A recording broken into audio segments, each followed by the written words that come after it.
Alright, ladies and gentlemen, boys and girls, humans and pets alike, welcome back to the North America Challenger Tournament, Day 6, the second day in the top 16 to top 8 battle. Today's games, we feature Deus taking on Team First Blood, as well as Insomniacs taking on 9 o'clock. Who will be the next top 8 contestant in the North America Challenger Tournament summer season? We will find out today. But before we get started, we do have some questions of the day, some giveaway for all of you guys in the chat. If you're watching the chat right now on the right side of the screen, there are 2 easy questions that you want to participate in right now. In the chat, answer both of the questions along with your Discord tag, and our moderators will be randomly chosen some lucky winners to send you some interesting prizes. That's right, our moderators will be very actively contacting you in the chat. We still have 40-something winners that we can pick to send out some lucky codes that you can redeem in the game and get some surprises in Mobile Legends. That's right. So with that being said, our first game is already in preparation. Our casters are ready. Today we have the 2 and only, our very own sexy and charming Track Senpai, as well as the King of Potatoes.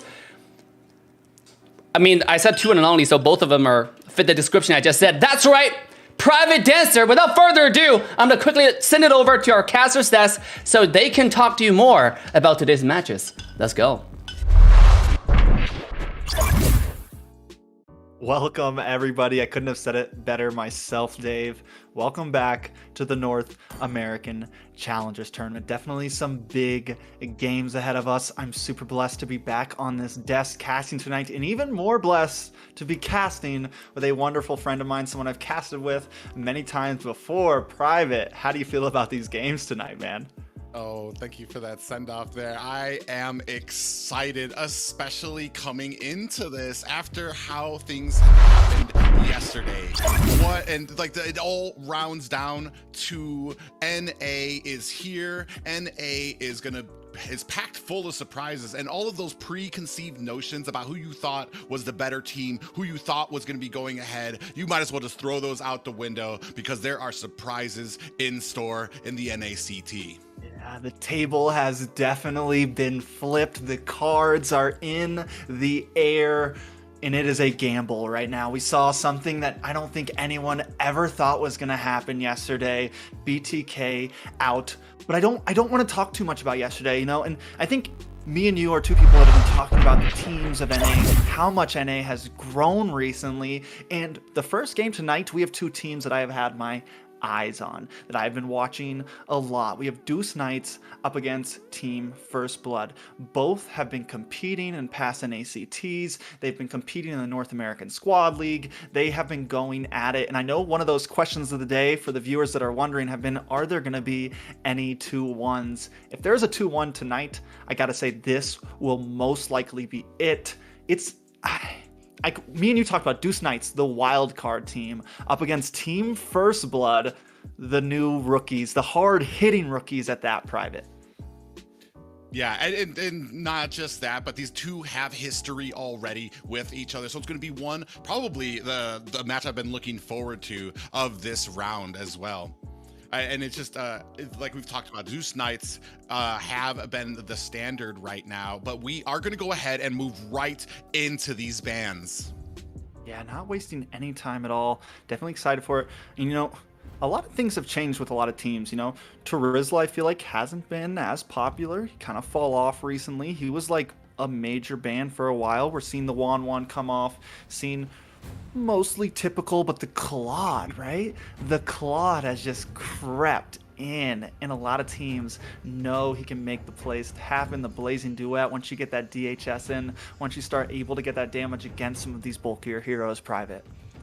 Yeah, and that Claude actually might be aimed at Dawen. He has played a remarkable marksman for the last 2 games with Deus so definitely wanting to take that off the table. But we do see, I mean, especially for these tier of teams, I'm very interested in the draft. So you were just talking about the Tarizla, kind of fallen off of the meta, hit by that nerf hammer just a little too hard possibly. But some people that are still there, Xavier, Valentina, still a menace right right now. We do see Cho getting taken off of the board as well, especially with some of these teams here at the top of the mountain here, do have that just excellent initiation with them to be able to get into those packs and basically isolate out either the jungler or those squishier heroes to go ahead and start the sets for those team engagements. So a good ban by the side of Deus Knights here.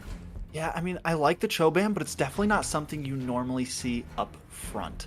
I mean, of course, you see some teams that just have a godly Cho player, and it does come out occasionally, but it's normally not a phase 1 ban because of this. You know, and even Claude now entering in this ban phase, we're seeing some possibilities here, right? A lot of stuff still open. Valentina and the Xavier off, but Julian's still up. I'm still kind of questioning his ability. Masha getting banned out.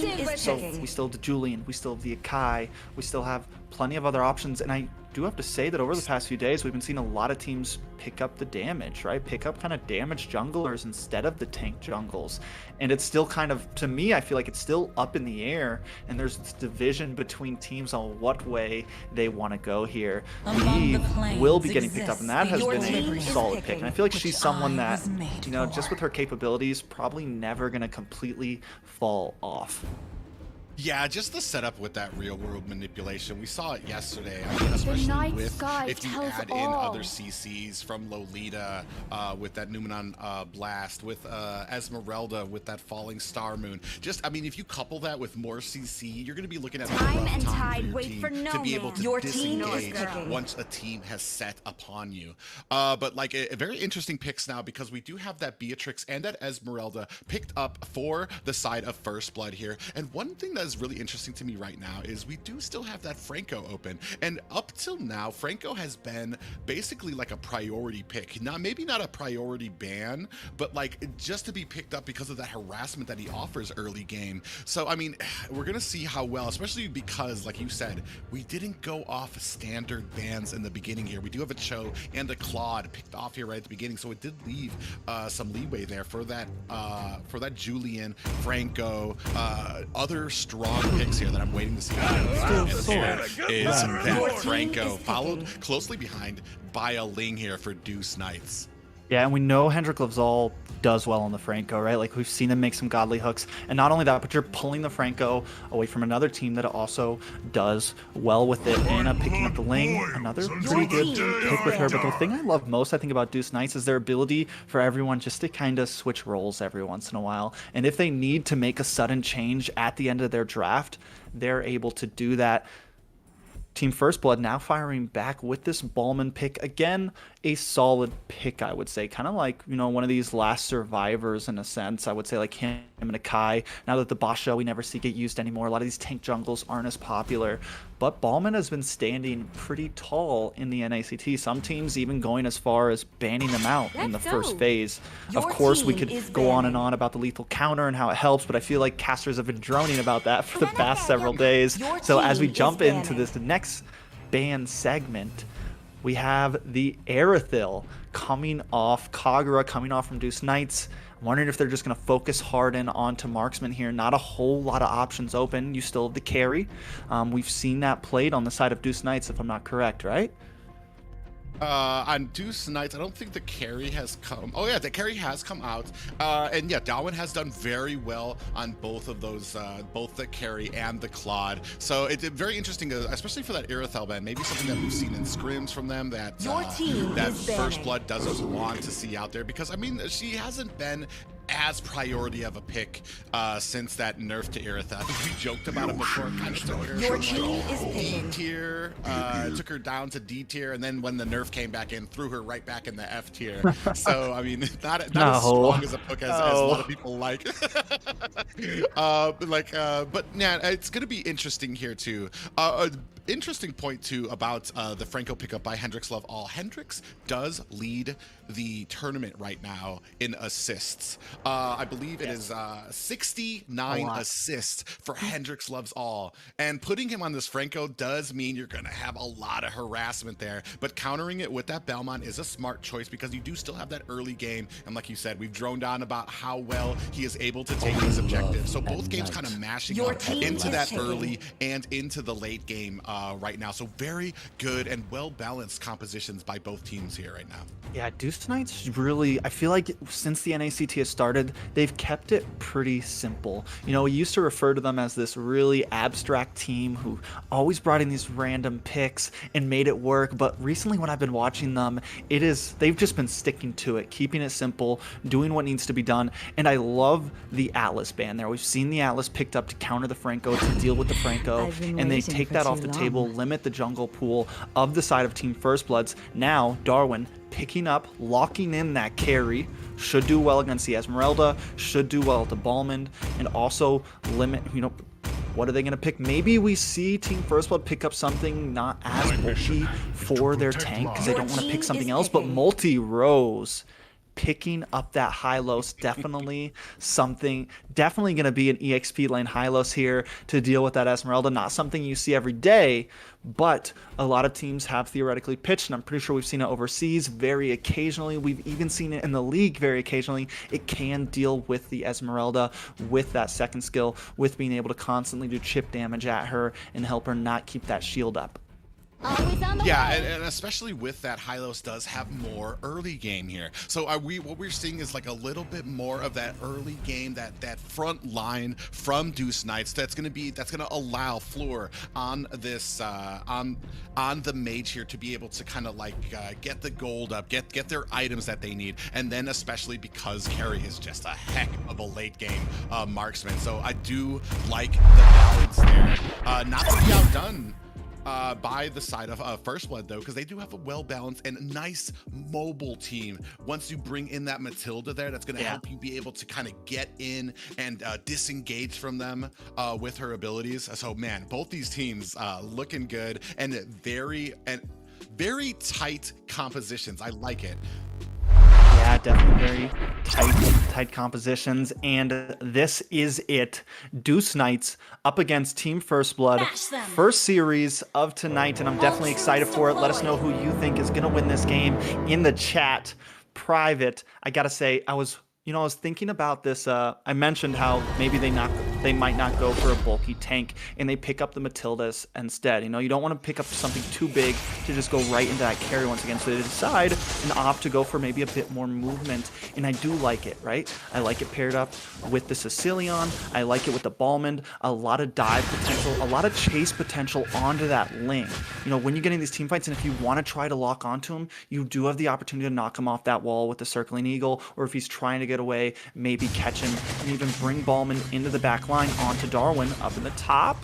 We're going to see a little bit of engagement, nothing too major. Both teams definitely taking it slow right here in the first minute.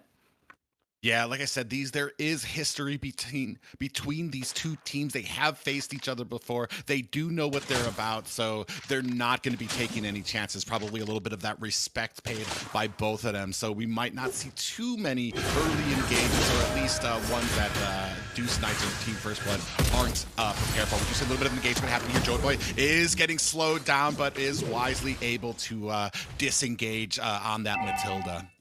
Yeah, and I mean, I think we're going to see Hendrik Loves up in that gold lane here and there. Carry, I don't think she wins out in the early game against that Beatrix, right? Beatrix has the range, has a lot more abilities, but we are seeing them already get pushed back. So that is going to help Darwin in this gold lane in these early stages. Team First Blood, though, doing well with the rest of with Kid right now and his pathing, keeping up jungle, keeping up all of these camps, making sure he stays in the game. Yeah, and interestingly enough, too, with the you don't really have a lot of options if you're not ahead in the early game. So definitely Anna's going to be playing it a little safer. We do see them kind of latching onto the ward right now, putting on some damage. Neither team really stepping out of it. We do see Anna kind of up here waiting for it. Are they going to be able to get it? Get that turtle there, and does come out with a 10th place. We do see a lot of damage coming onto Luffy as he does go down there. and followed quickly behind by Hendrix Loves All from the damage from Hunter on that Sicilian. What a beautiful retribution from Anna there. We see the lethal counter come down, right? And I'm like, all right, kid's got this. It's got to be his turtle. Anna still steals the turtle. Not only that, they get a kill on to Luffy. Yes, they lose Hendrik Lazal, but I think that is a beautiful trade. Joy Boy coming in the back line. Darwin forced it back off. Joy Boy might be in a bad spot here now, Private. Yeah, he is kind of a little deep there, but man, really trusting in his ability on that Matilda. And that was another smart move there by Anna, not actually engaging on the turtle. Just fine with that Finch pose, just gonna stand up on that wall, not really even attacking. Oh! Just a wide iron hook by the Franco there. But we are starting to see this this macro game play up by this Belmont, able to invade without much question. Yeah, and I think hopefully it's what we see a lot from Kid, right? I do think one-on-one, he has a bit of an advantage in the enemy jungle if he's trying to push in onto Ling. We've gotten about 3.5 minutes in. Ling, me and Ballman pretty close on the gold, right? No one's gotten too much in, but Ballman has gotten that Molten Core in, gonna help him clear this jungle even faster now as he's moving through. Ballman already a very fast jungler in the early stages, trying to just fight for her camps, and I love the aggression from Team First Blood, just coming in and trying to take everything they can from Anna right now. Yeah, and this is what you want to do against the Link. So this is the perfect plan. We can see a circling eagle there. Might be a little bit deep there. Is Joy Baj is going to have Kid there to try to disengage, but Hendrix Love All and Damon must have smelled that in the air, that gank was coming, so they wisely disengaged from that. But what I was going to say is, like, that's what you want to do against the Ling. You want to keep the pressure on. Don't let him farm, because from behind, Ling does have a lot of problems there. When you see that type of plays coming down, Kid does throw down that lethal counter. Who got that? I think Kid was able to steal it away successfully. And man, so we're Deuce Knights having a little bit of a problem in this early game when it's coming up to matching the ferocity of this Belmont invading so often. And that's what we need to keep seeing. I think that's Team First Blood definitely has a nice early game tendency. Yes, they kind of whiffed that first turtle, but hopefully they can secure this second one. I do like the way Multi-Rose, she has a tank in this Glorious Pathway coming down, Private. Yeah, but Kid is able to go ahead and take that turtle. Does look like there's a little bit of trouble for Floor. Is going to be able to disengage there. Esmeralda just kind of hanging around in that mid there right now. They're going to go ahead and looks like they're putting a lot of damage onto this mid tower to go ahead and take it down. So right now, Team First Blood has a great plan and is executing it to perfection right now. Yeah, and they are just being so aggressive. You pointed out the Esmeralda and the way she's just sitting there cutting the mid lane. You barely ever see a mid lane cut, but they pulled it off well, and it gave the rest of the team space to be able to take that mid tier 3 tower. We're only 5.5 minutes in. Team First Blood has taken 2 towers off the map. This is giving them even more pressure into the enemy jungle, even more pressure, and they're just going to try to keep steamrolling with this. I mean, look at the kill board, 2-1, not even 2-2. My bad. Anna does go down in the top lane up against Gina God Mode one-on-one, which is gonna hurt. What I gotta say is, even with this low kill count, Joy Boys also goes down. Even with this huge kill count, Team First Blood is owning the map. They're controlling the game. Yeah, and it is, like I said, Ling does not have the greatest potential when he's coming from behind. You start losing the targets that you're going to be able to take down, because he's not going to really be able to 100 to 1 somebody. Not going to be able to get that one shot. We do see like they are going to go ahead and race up there. Oh, and does get taken out by Gina. Hendrix kind of powers does come on a little slow with that Falling Star Moon now from Luffy. Is going to go ahead and help the rest of them in disengage, but we do have a little bit more action happening up here. Not sure if they're actually doing much more than wanting to cut this lane so that they can go ahead and meet up at the turtle.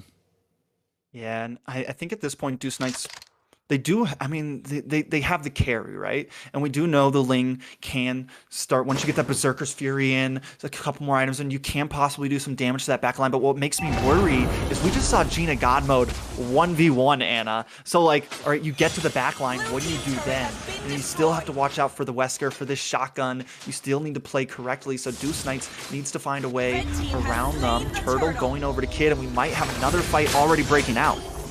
Yeah, and even though Joybosh was taken to the back by that Ling, they are still able to disengage there. So just good cover by the side of Team First Blood. And honestly, right now, Anna is not going to be able to pick up any kills. She's not going to be able to one-shot anybody. So her only choice is going to be able to try to get these lanes and get back to the fight. And honestly, like that's all that they have left is the split pushing right now to try to get themselves into the late game, because right now it's a dominant force. 4K lead by Team First Blood right now as they capture that purple buff.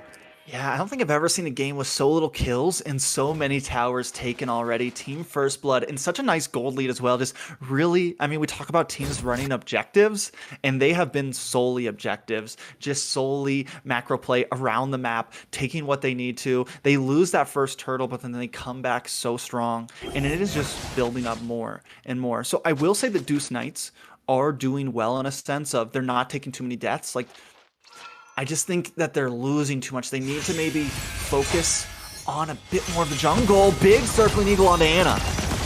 Yeah, with that Tempest Blades coming down there, we do see that Fleur goes down. God mode taken down very low, but Hendrix Loves All does go down there.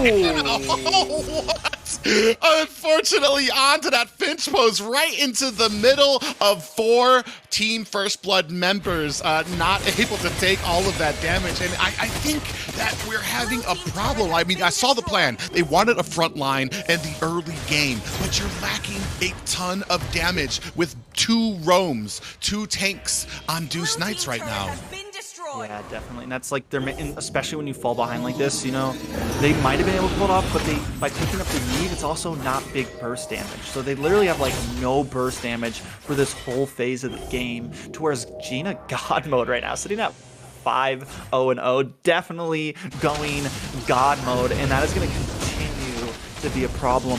Ling can, I mean, we just saw him. He had a half of our health. Finch pose got immediately taken out from Gina. First Lord going completely uncontested over to Team First Blood. 7K gold lead. Team First Blood is steamrolling right now. Deus Knights need to probably just keep playing the defensive and wait for a mess up. Yeah, and that's such a hard thing to do as a team, because you're basically at the beckon of your opponent. You're waiting for them to mess up, and right now First Blood has not made too many mistakes here. So you might be waiting until they're already at your core for that mess up, especially with a Sicilian on Team First Blood, someone who scales infinitely into the end game. So the longer this game goes on, the more dangerous First Blood is going to become. We do see a wide hook there as Luffy is going to go ahead and try to engage. Does get warded off of it, but I think that's more or less to give them room to keep on clearing out this jungle. But yeah, Lord's coming now, Private. Yeah, Lord's coming down here. We do see Luffy diving in deep. We do see Joybosh with that circling eagle on the floor. He's going to get taken down with that suppress. Lord still trying to do damage here with that real world manipulation coming down there. Hunter trying with that sanguine claws, but does take down Floor with that just immense amount of damage on that Sicilian right now. We do see Luffy in God mode putting on the damage onto this tower. So that is 2 inhibitors down, and a great value for a non-luminous Lord for Team First Blood.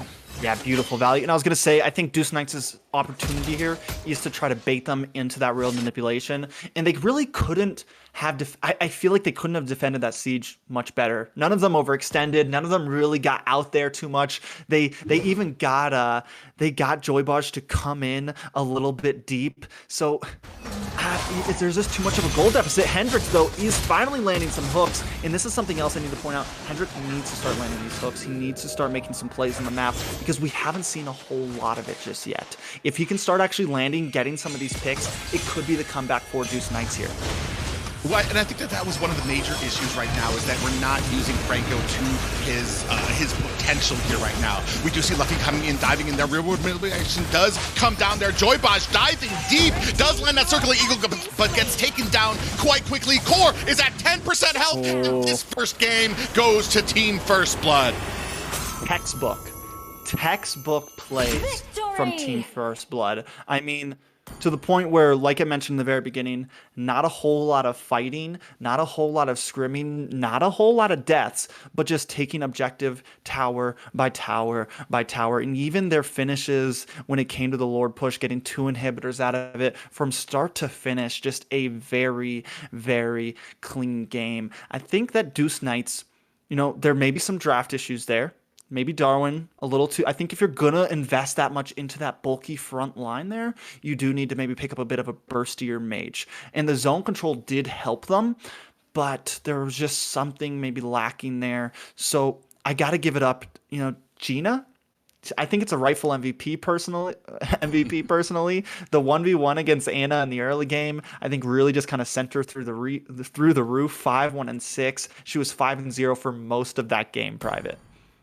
Yeah, and a big props to Gina. Did very well. I kind of feel like when we talk about this Franco pick, I was kind of getting into it before that game ended just a little quicker than I was ready for. But if you're going to pick this Franco, especially with a Belmont, I like it on paper because with Belmont being able to go into your jungle so often, you need something to harass the lines. You need to put his mind somewhere else. He can't just be going into your jungle because with the Franco, he should be worrying about his side lanes. He should be worried about Franco landing these hooks, taking out your marksman, taking out your mage. I just didn't see that enough from Deuce Knights here with that Franco, and I feel like he was a little underutilized. Put that on that with that underutilization, you had 2 tanks. You're just talking about getting Team First Blood farmed up so quickly and so fast without a real answer for it, because now you're waiting. You're basically banking it all on those 2 damages that are so late game with the carry and the Eve there. Yeah, I think in game 2, I would like to see Deuce Knights be a bit more aggressive, right? But we won't carry on. We'll continue our conversation in just a minute, because before we get into game 2, we are going to throw it back to Assassin Dave, our host. All right, thank you, Trex. Ladies and gentlemen, while we're watching this incredible game, I do want to remind you to join the giveaway with the questions on the screen right now. Make sure to answer them in the chat. And while you're answering those giveaways, make sure to tag your Discord tag in the chat. So basically, the format is question 1, you answer, question 2, you answer, and then Discord tag. All you have to do is screenshot that, put it in the Stage Arena in an official Discord channel for the North America Challenger tournaments. Our moderators are being really generous, okay? We got 50 codes we're sending out to all the players. If you're watching, there's a really good chance if you join our Discord, you will get a really nice surprise, very nice code sent to your mail in-game. So what you're waiting for, make sure to join the official North America Challenger Tournament Discord channel and then start joining those giveaways. With that being said, I think the second game is already in preparation as well. So I'm gonna quickly send over to our very, very talented, our very own charming, attractive, handsome caster's desk. He's got to be talking about you, right, Private? He's definitely talking about. He's got to be talking about you, because we know as a potato, there's lots of eyes on you right now. Anyways, anyways, enough dad jokes. We are back to Deuce Knights up against Team First Blood. If you're just coming in, Team First Blood has taken the win on game 1. This is a best of 3. And like I said in the beginning, I do believe this could go all the way. I don't want to count Deuce Knights out just yet. Yes, Team First Blood had a, like I said, a textbook win there. Just a clean win. Not really a back and forth. Just kept it on, kept it strong. So what I think I want to see from Deuce Knights is a bit more aggression. If you're going to pick up the Franco, be more aggressive, harass, get into that enemy jungle, do what you want. And maybe there was just, they did catch some deaths early on, a few things happened, and they just maybe a little nerve, something like that. But I want to see them match the aggression of Team First Blood, Private.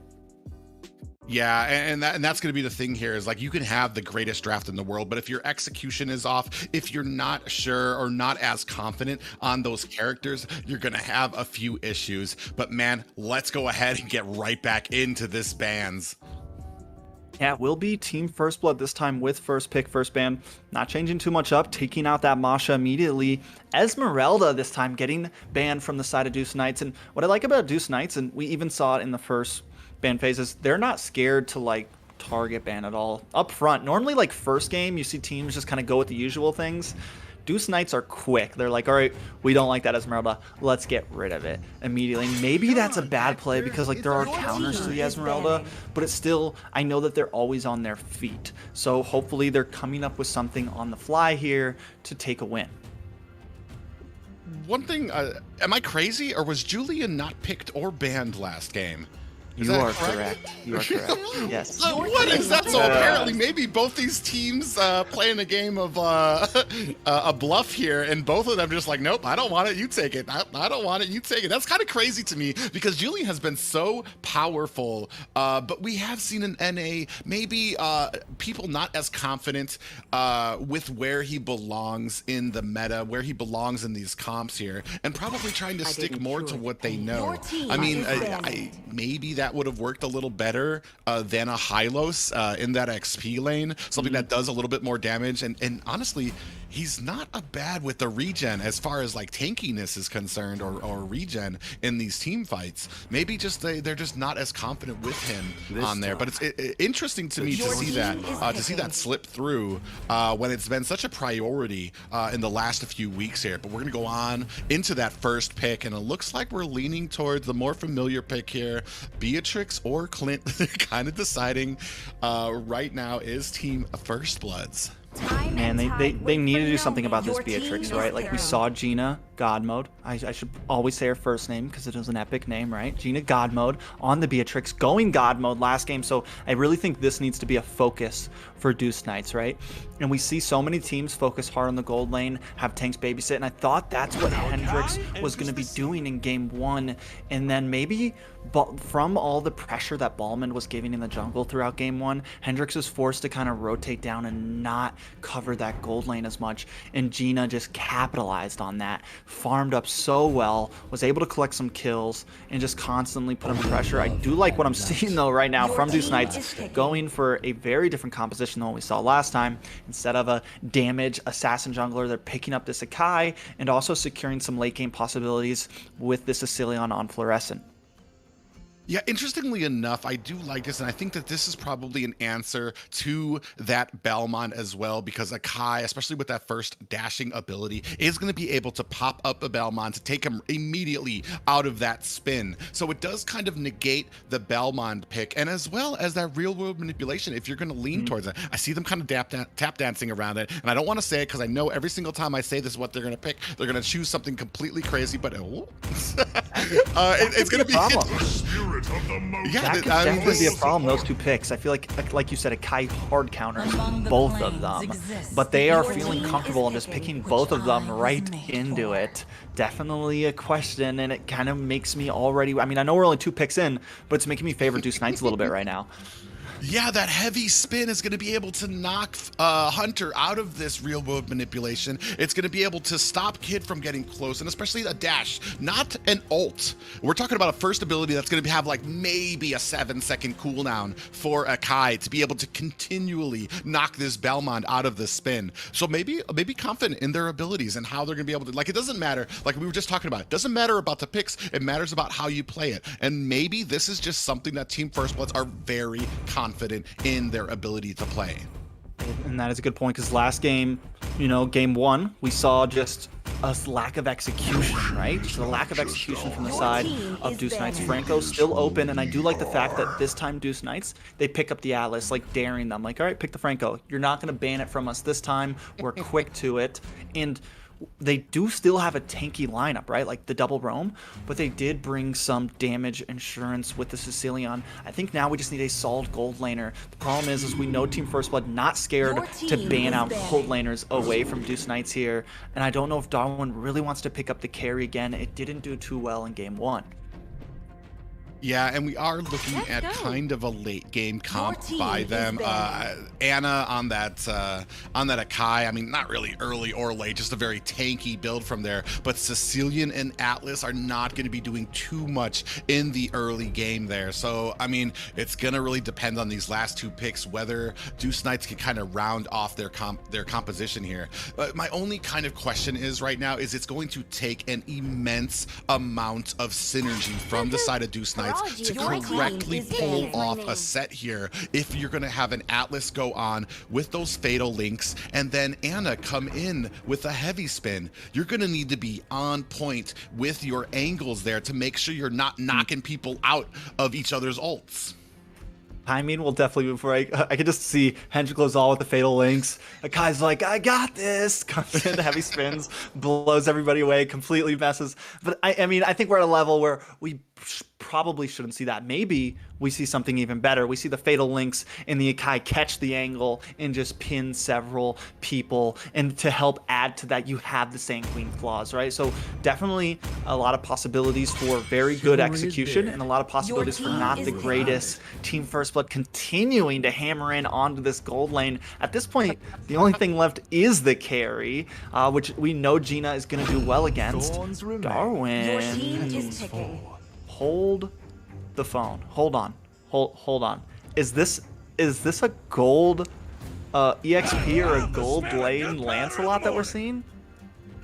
I mean, we've talked about this before. Support Lance, Deuce Knights, not afraid to go outside the box for picks. We've seen it before, and if any team is going to be successful with it, it is going to be Deuce Knights, because of how well they can think into these strategies. Answering back though right now from the side of First Blood is we're going to have a Kaja thrown into the.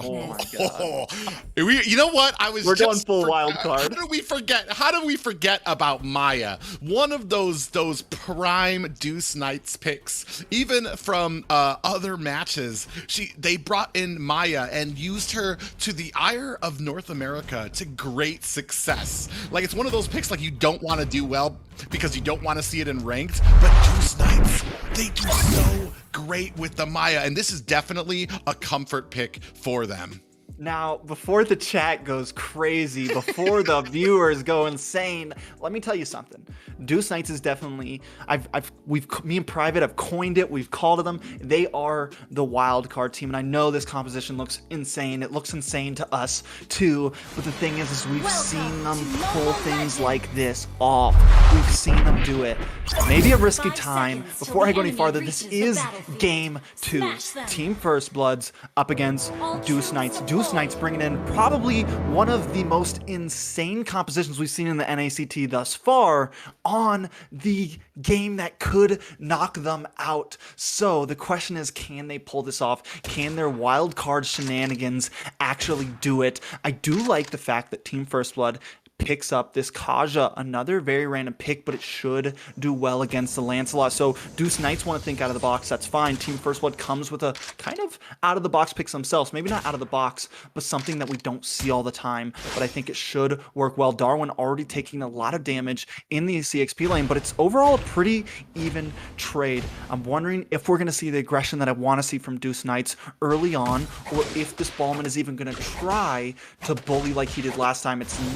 It's not a lane like what we saw in game 1. This isn't a Kai. He has the ability to withstand that lethal counter. He has the ability to withstand the Molten Core and some of that damage. So I think we have a little bit of a game here.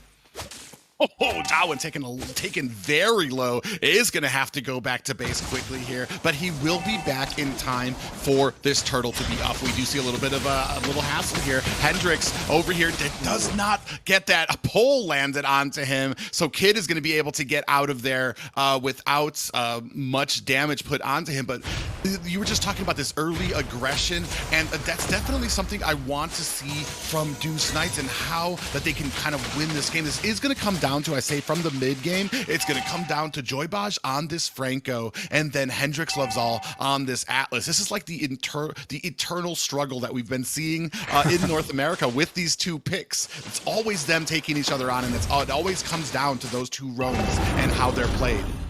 I will say one thing about Deuce Knights right now, definitely pretty heavy end game. I mean, Darwin could have a nice mid-game spike on the Lancelot, even though he's in the XP lane. He could rotate, get some nice possible positions before we go any farther. Lord is up Private.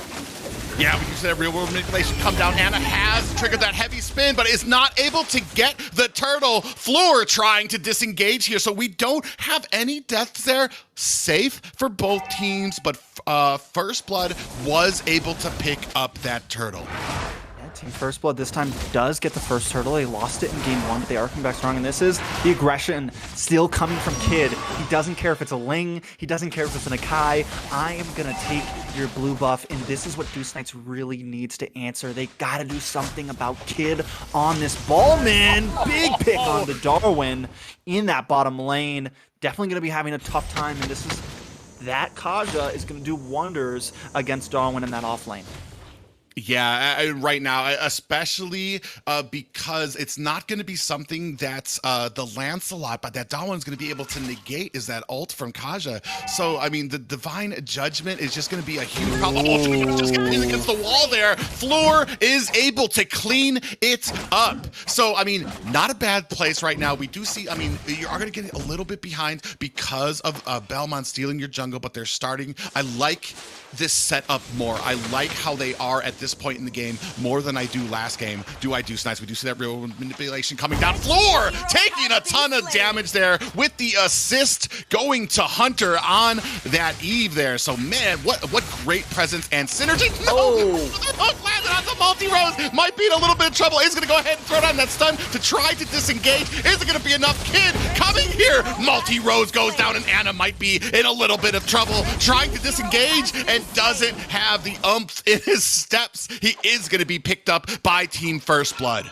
And this is the problem with investing so much into the late game, right? You just have no real defense against the aggression. I really want to see a more aggressive EXP laner. Toy Boys with another hook, suppression lock, lethal counter, locks it in, and Hendrix goes down. Team First Blood is relentless right now, Private, and Deuce Knights just can't seem to find an answer. Yeah, and this is what we talk about with that value from that Franco. The hooks being landed, the different angles that they're coming in. Now we do see a 3-on-1 up at the top. Even at mid, Hunter able to go ahead and take down Sicilian. So we are going to have that mid tower going down. Multi-Rose in a little bit of trouble here. Why even go in on that? Hendrix, don't think about it. Leave. I think right now Deuce Knights are kind of in desperation mode for trying to kind of keep up the macro for this game. Right now, though, you're in a similar position that they were last game. Just as I was talking about how good they were doing, all it took was this Joybaj to start going off, start landing. Oh, another hook does go wide by Joybaj here. But this is what we should have seen from the first game from Franco, and this is how you play it. This is how you maximize it and create that fear from all these different angles. Fear the hook. It is definitely a real thing. As we creep into the 5.5 minute mark, we have a 4K gold lead, and just look at the side of Team First Blood right now. Like, we take a look at Kid. We already have the Curse Helmet in, got Magic Defense, which we are already starting to scale with a 500 gold lead over the jungler of Deuce Knights, and Gina God Mode once again just dominating the game. We went straight for Blade of Despair.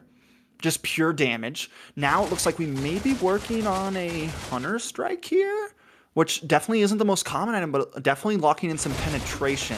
So just trying to go even harder against the bulkiness, and already with these kills, a huge play for the side of Deuce Knights here. Yeah, we do see that Fatal Links coming down. Kid does get taken down there at the hands of Multi-Rose. And I was just going to say, like, the items that are needed by Multi-Rose, you're going to need a team effort to be able to take somebody down. And that is just what we saw from Deuce Knights. We were talking about the items there. Multi-Rose needs like about 3 items to really start taking off on this Maya, while that Blade of Despair already on Gina God Mode. So, man, you've got an uphill battle. And this is what the risk you run when you go with these outside the picks. There's meta for a reason. There's people who shine in the earlier game into the mid game for a reason. And like you said, it's gonna take a heck of a late game for Deuce Knights to really kind of come forward with the animosity that they want to be able to take this game. Yeah, I mean, I love seeing Deuce Knights pick things like this. I know viewers don't always, but I always find it very entertaining. The problem is sometimes the risk is not worth the reward, but a nice heavy spin. Yeah, the heavy spin does go on there with that Thorned Rose Hour, but Anna goes down. He's the only one. Oh, what Gina Godmo does go down there as well. Joyboss in a little bit of trouble here, is getting picked off by Darwin here. Kid is on the chase. A little bit of a taunt there as Maya at the mid lane, taking down this tower quickly. Darwin's not gonna be able to get away with that lethal counter, but I think the damage has been done, and Maya picks up kill on the mage as well.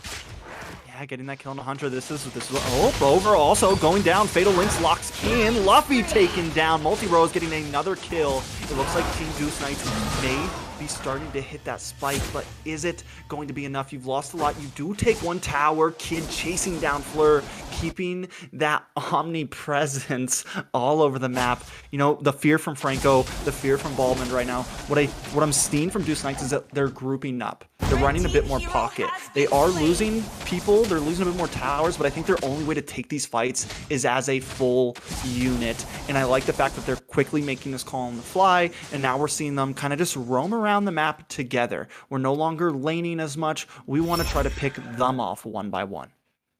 Well, not just that, but they're answering this aggression. If First Blood is at the bottom, then Deuce Knights are at the top. And vice versa there. Maya doing the best to try to macro up from these towers, take it down with that immense amount of pressure that she could put on with that physical damage onto here. So, I mean, it's starting to look good for the side of Deuce Knights. It's just if they can maintain, and especially as we start moving into this late game where it's going to be more team fight centric.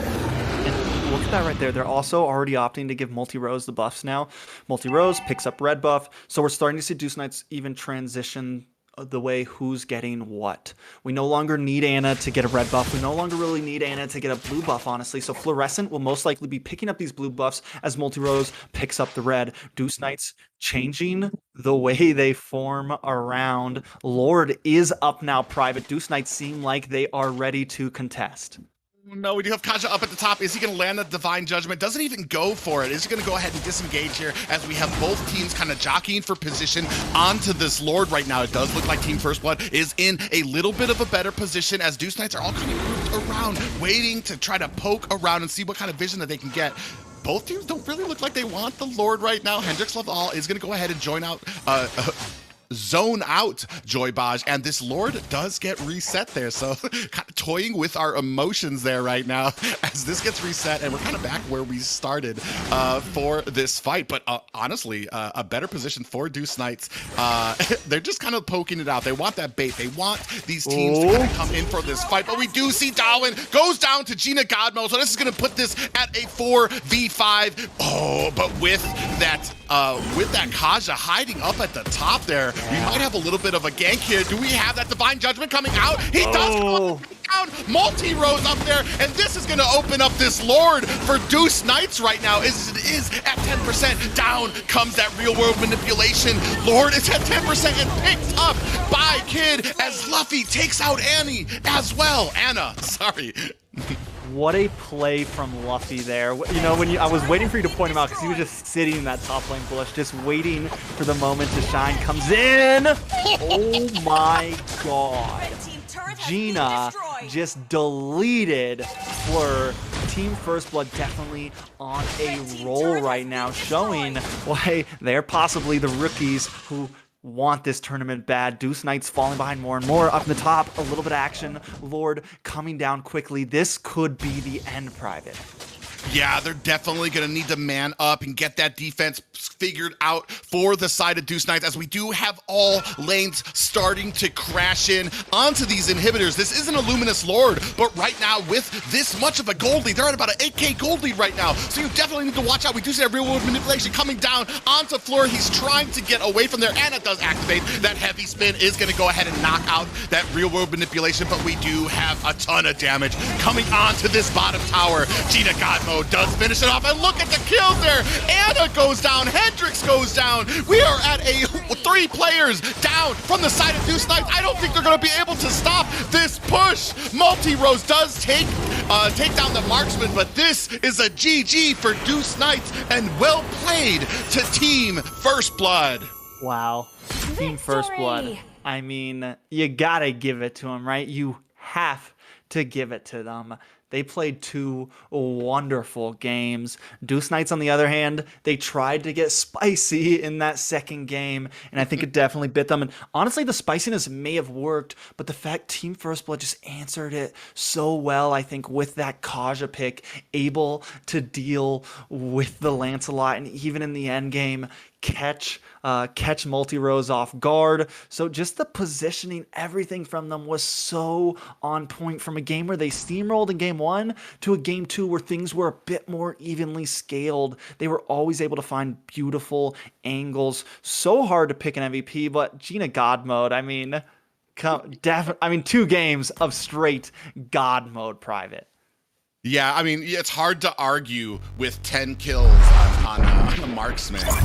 But, I mean, as we were talking about that little kind of pickup there by Luffy, picking up that Kaja, that divine judgment played such a crucial role, especially as we were into that last Lord fight where the team was kind of backing up, was Deuce Knights, multi-rows. It was off camera, but I knew it was coming. You saw Luffy charge in, able to take him down with that divine judgment, and that basically wrapped it up, because at that point, Deuce Knights were kind of putting all of their cards into that. They're like, multi-rows, you're going to be the one that's carrying, it's all on you. And that's kind of the problem when you do go with those type of strats. It's really easy to kind of take them out. And honestly, a great adjustment by the side of Team First Blood.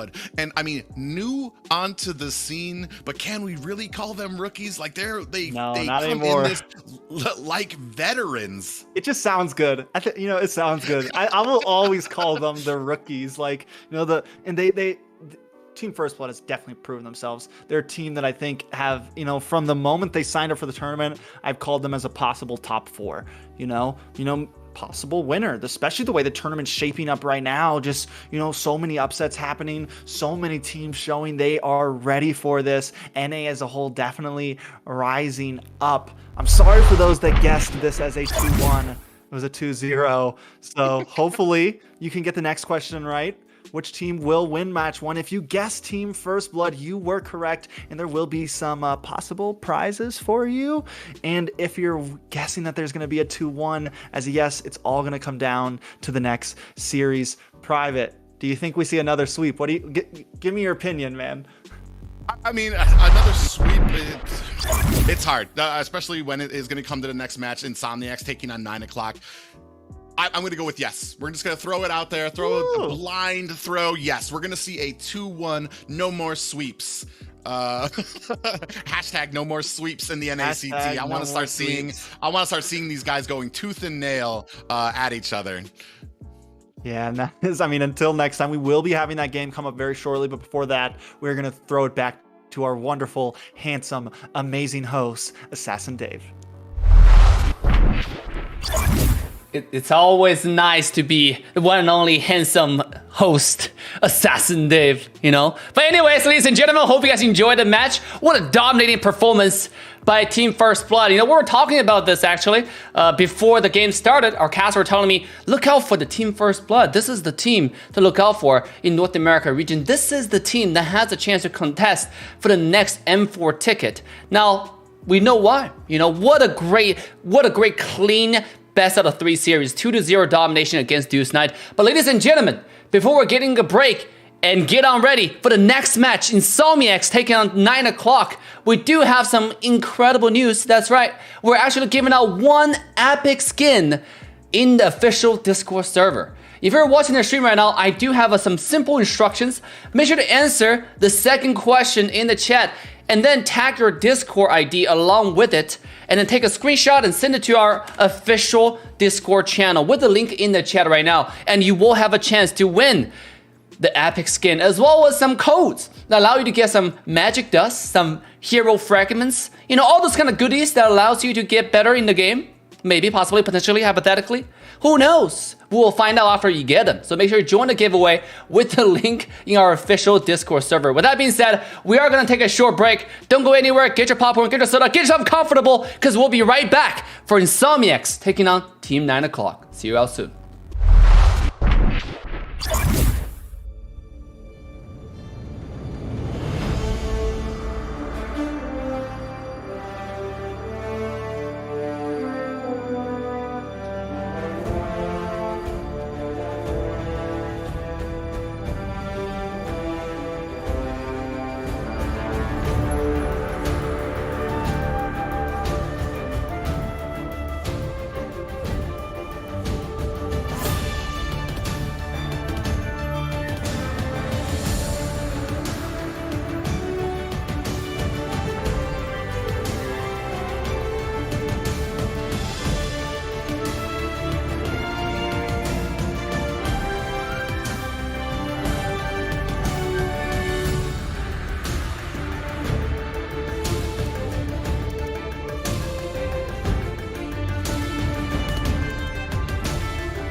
Starscream, and now the leader of the Decepticons.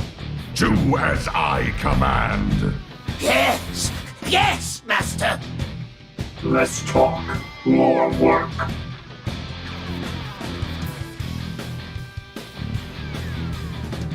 Autobot presence detected. Megatron, do you read? I'll crush you with my bare hands. Autobots, roll out! We'll give them the fight of their lives. They must be terminated.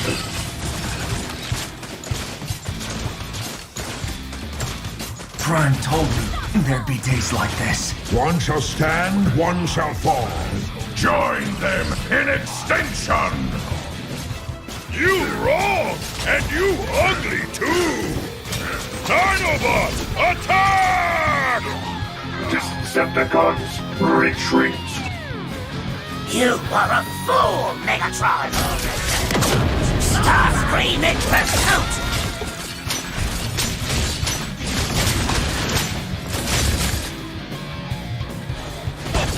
Prioritize turrets. I've got morons on my team.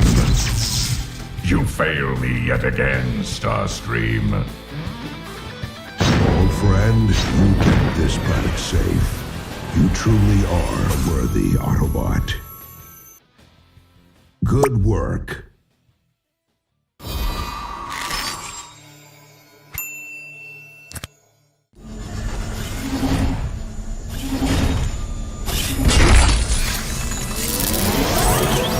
Transformers!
I won't let you die.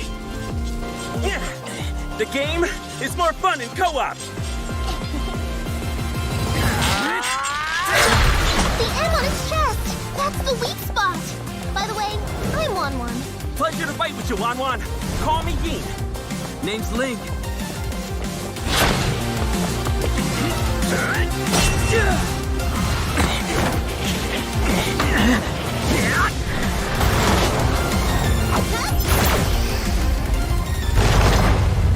Congratulations, you have unlocked the bonus quest, Co-op Achieved. For the very first time, Emerald will grant you rewards that were never before seen.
Let's breaking the mirror. This our word. It doesn't matter whoever, however, wherever. We got nothing more. You came from the shadow, she force from the glow. Don't even need to know whoever we were before. We better than me, us better than me. Stay together, let it go. We better than me, us better than me. Stay together, let it go.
Nothing can stop them now.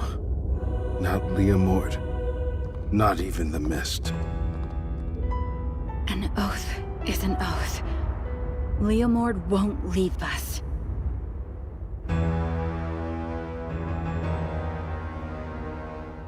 We will fight together.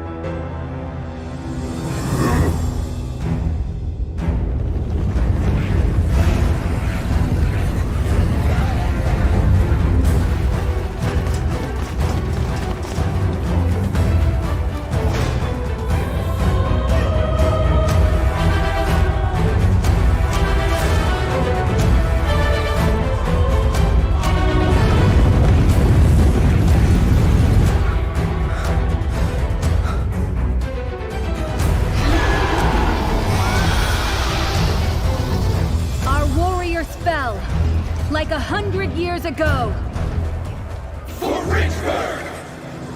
If this is our doom, I'll console myself we fought together.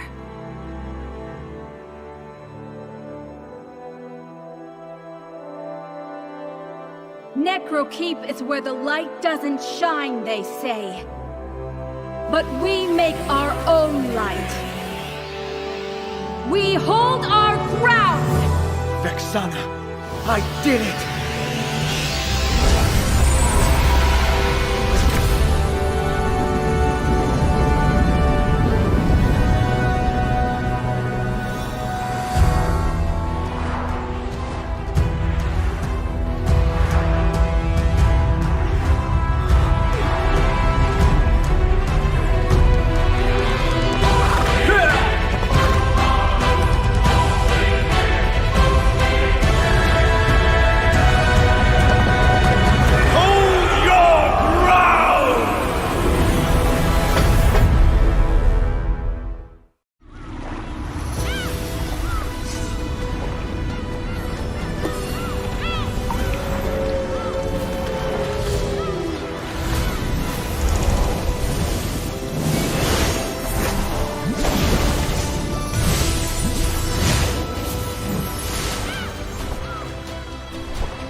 Millions of millennia turn into this instant. You threat no one. To harmonize. For peace. A shift of space and time.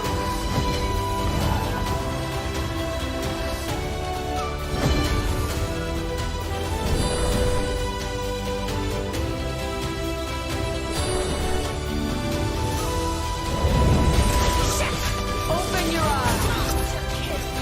A bright path. Rising suffers of the legendary double kill.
All right, ladies and gentlemen, boys and girls, humans and pets, for all of those who are still with us, thank you so much for your patience. Because coming up, Insomniacs versus 9 o'clock, some of the best teams in North America is going to compete for one extra spot in the top 8 of the NACT summer season. Very, very exciting match coming up. But before that, ladies and gentlemen, for all of our North American viewers, North American esports enthusiasts, ladies and gentlemen, we got some surprises, some good prizes for all of you. All you have to do right now is use the code that's seen on screen right now on the right side of me. For me, it's a little bit reversed, so I had to look to the other side. But use the NACT 2022 0716, July 16 as a code, and use the link in description to redeem them. The first 50 players in USA and Canada will get 100 diamonds and 20 magic dust. Now, the 100 diamonds is pretty nice. I gotta say, this is a pretty generous code. So what you're waiting for, use the code right now to redeem your 100 diamonds. This is a one-time only offer. That's right, because once the game is starting, the code's not showing. You can still redeem them, but you might forget. So what you're waiting for, use your phone, use your computer, use the link, use the code to redeem your 100 diamonds and 20 magic dust right now. With that being said, our teams are ready. Insomniacs versus 9 o'clock. Our casters are ready. Our incredible, talented, amazing, attractive, the two and only casters are ready to take you on a journey. The journey going to the wild land of dawn that might give you a roller coaster ride. We'll find out. So without further ado, I'm gonna quickly send it over to Trex Senpai and a private dancer. Private, put your phone down. Put the phone down. We're not supposed to use those codes as casters. 100 diamonds! They told us we're not supposed to do it. Oh, we're back on. Anyways, everyone coming in. We are back for the North American Challengers Tournament. I'm definitely excited about this next game. We have Insomniacs up against 9 o'clock. We've both become pretty familiar with Insomniacs, right? We have Ashley, a pretty wonderful mage. I mean, last season in the NSL, I would say she was up there as one of the tops. Recently, I feel like I've been wanting to see a bit more, and Insomniacs has been getting their grips on things, but I'm definitely excited to see how they play now that we're into the second bracket, especially with how so many things have been going. 9 o'clock also packed with some hitters. You got Easy Peasy, Milo, Promise. You definitely have some players that we've been watching. I want to say they finished top 16 last NACT. They've definitely been competing and have been hungry. So the question is, will we see? You said we might see a 2-1 here. It's something I would like to see. I always like to go the distance, and as we close into these lower numbers of the amount of teams playing, the odds get higher. Yeah, and I've talked about it, I think, before as well. Insomniac's probably one of the teams that I see as one of the strong front runners for that top 8. But they're gonna have to make it through 9 o'clock, who I've had the fortunate ability to watch in scrims lately in NA, and they are a tough opponent, especially with Easy Peasy at the helm here as the jungler, who is just probably one of the more mechanically gifted junglers that I've seen, especially from the time that we've seen him in other competitions in here so far. And so this is going to be one of those matches, like I said, both teams coming off with some great stats. I think we were talking about it before. Yeho does have the most kills in NACT right now, 37. So, I mean, it's going to be pretty interesting to see how these two can kind of, I guess, clash into each other. And like I said, if there's going to be a 2-1, I'm feeling it right here with Insomniacs taking on 9 o'clock. Yeah, I definitely think two people we need to keep our eyes on. Easy Peasy, Yeho, both junglers. We are jumping, though, into the ban pick phase here, into the draft. So definitely Yeho has such a variety. Like, when we rolled into that tank meta, he adapted so quickly with the Basha, the tank Karina, so many other, the Akai. And now that we're starting to ease out, I've seen him also just pick, I mean, the variety is there. Easy peasy as well. You mentioned mechanics. I've seen this man on a Ling just tear teams apart, make plays that I didn't think were possible. And with that, we're already seeing first ban from the side of Insomniacs, the Ling. Now we're seeing 9 o'clock fire back with the Valentina, but we're already seeing some of these heroes that we know easy peasy can be good on taken off the field. Yeah, and a good ban because, I mean, not to talk up Easy Peasy too much, but even when it comes to compositions where his Ling shouldn't win, where he's countered, he's been able to find a way, and that's kind of where his mechanics take him. So, I mean, a great, if you're going to be taking out a hero from the side of 9 o'clock, I mean, Ling, it would probably be the first one on my list. We do see that followed up with a Masha ban, trying to take out that early harassment from the side of 9 o'clock here. So I mean, I definitely I definitely think we're going to see a much more even game here for both of these sides, as it seems like definitely there has been some research done by these teams for their opponents. And, you know, speaking of Masha's, she's really been a hero that has just kind of stuck it out, gone the distance over the past few months. And even with all the changes, she is still very relevant to a lot of teams. And even as a tank, and Area 77, Merciless loves to play her in the XP lane. Several other teams love to play her in the XP lane. And she has just shown that as we creep into that mid and late game, she can be a big annoyance to those gold laners, to those backliners. You know, if we want to talk about harassment, definitely one of the queens of it. Xavier now being banned out. I don't think I've seen Ashley pick up, or at least not, I haven't seen her run the Xavier too much recently. Maybe I missed out. I don't know if I caught their first game in the first round, but I know I've seen her pick up the Yves. I feel like some of those low mobility mages she has, when she's just a sitting duck and the enemy team can really focus hard on her, she has trouble. So I want to see how she's kind of evolved, how she's picked up, if she's able to pick some of these mages like the Eve, you know, like the Xavier, like some of these mages who don't really have a lot of speed to run around, or a lot of getaway capabilities, right, when you get caught in a bad spot. Yeah, and especially now lately, as we started coming down into I don't know what leg we would call this of the meta, but we've come down to a point where we're no longer really picking too many junglers early game. We're starting to prioritize other things. We're starting to prioritize those mages again. We're starting to prioritize those marksmen as a first round pickup. I mean, we're seeing right now that Beatrix is getting taken out there, Xavier getting taken out there, but like it still leaves open a lot of great things with the Eve. You've still got a Franco coming out there. You've still got Clint and all these other powerful marksmen that can be picked up early. Just as I say that, there goes Clint getting taken off a ban by the side of 9 o'clock here. And Yeho quickly scooping up the Ballman, still a very big prio for a lot of teams. You mentioned the Franco, and I've seen hate on the Franco. It is definitely a pretty sight. So I'm wondering if they decide, you know, you gave up the Ballman, but the Wan's still open, and that's why we see the Clint ban, right? Like, that's why we don't ban out the one. Maybe they predicted the Ballman pick and they know they're going to get this one. And not only that, but possibly the Eve, like you mentioned, a lot. The Akai, which did so well against the Ballman, which we know can do well against the Ballman, right? So a lot of opportunities for 9 o'clock to answer back with these two picks. Yeah, it's. Another thing too is just that it kind of snuck up on me today is Julian. Like apparently I missed the memo. Dead hero? Julian, no, Question mark? No longer a priority for a lot of these guys. Along with Terizla, I was kind of expecting. I didn't expect Julian to kind of fall out so hard so quickly yet. But apparently a lot of teams are starting to feel like there just are better picks for some of those positions. Like, and we do have that Yves with the Wan.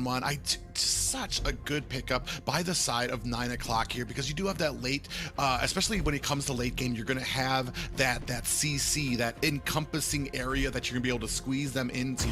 And with Wan, with that ult, she's just going to be able to, like, especially late game, do a ton of damage and have a real big effect on the battlefield.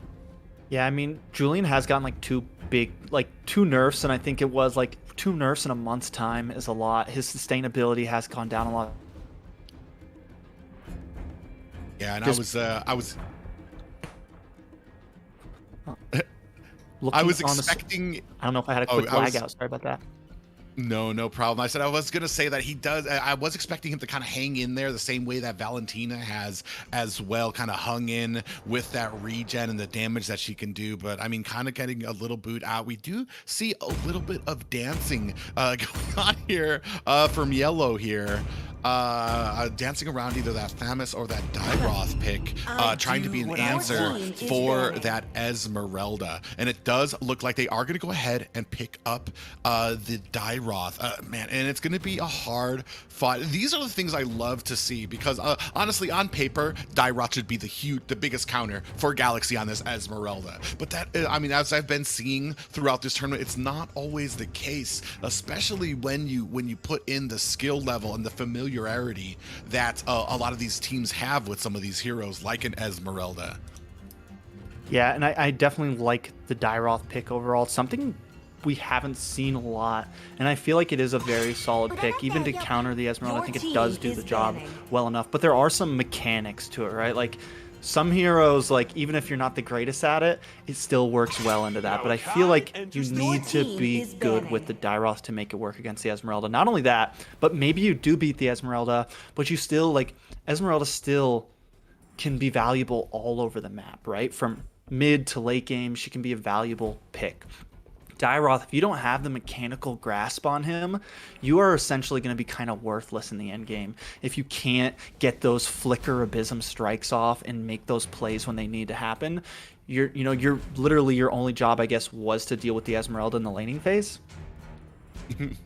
Yeah, well, and also, like, when we're talking about mechanics, I feel like mechanics only take you so far, because with Dyroth, you almost need, like, precognitive sense of where your opponent's gonna go, because of how long it takes them to telegraph those abilities, that abysm strike. Like, you see it, you're basically like 1, 2, 3. You've got plenty of time to get out of the way of it, and you kind of got to angle it in a way that your opponent, you're going to be able to read where your opponent's going to go, so you cut off the escape that they're going to go for. And that's why I say, like, great Dyroths are honestly a monster, but like, it does take like a little something extra to be able to play him well, especially as you move into the mid and late game, where Esmeralda's team fighting synergy is basically unmatched. Yeah, and we're now seeing the Akai get banned out, which would have probably been a wonderful answer to this Esmeralda, to this Bowman, right? So we're limiting down some of the jungle possibilities for 9 o'clock. The Atlas also off the field. Franco still up. And with the Atlas banned out, I got a feeling we might just see that Franco get picked up from Hate here. Ashley hovering over the Lunox.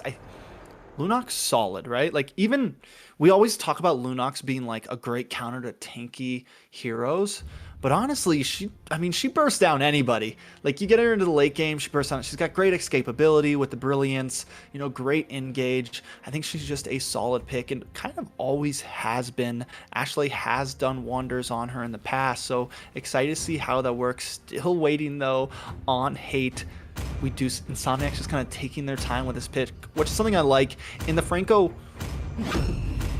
maybe not the greatest pick, right? Because that first skill just kind of nullifies the hook.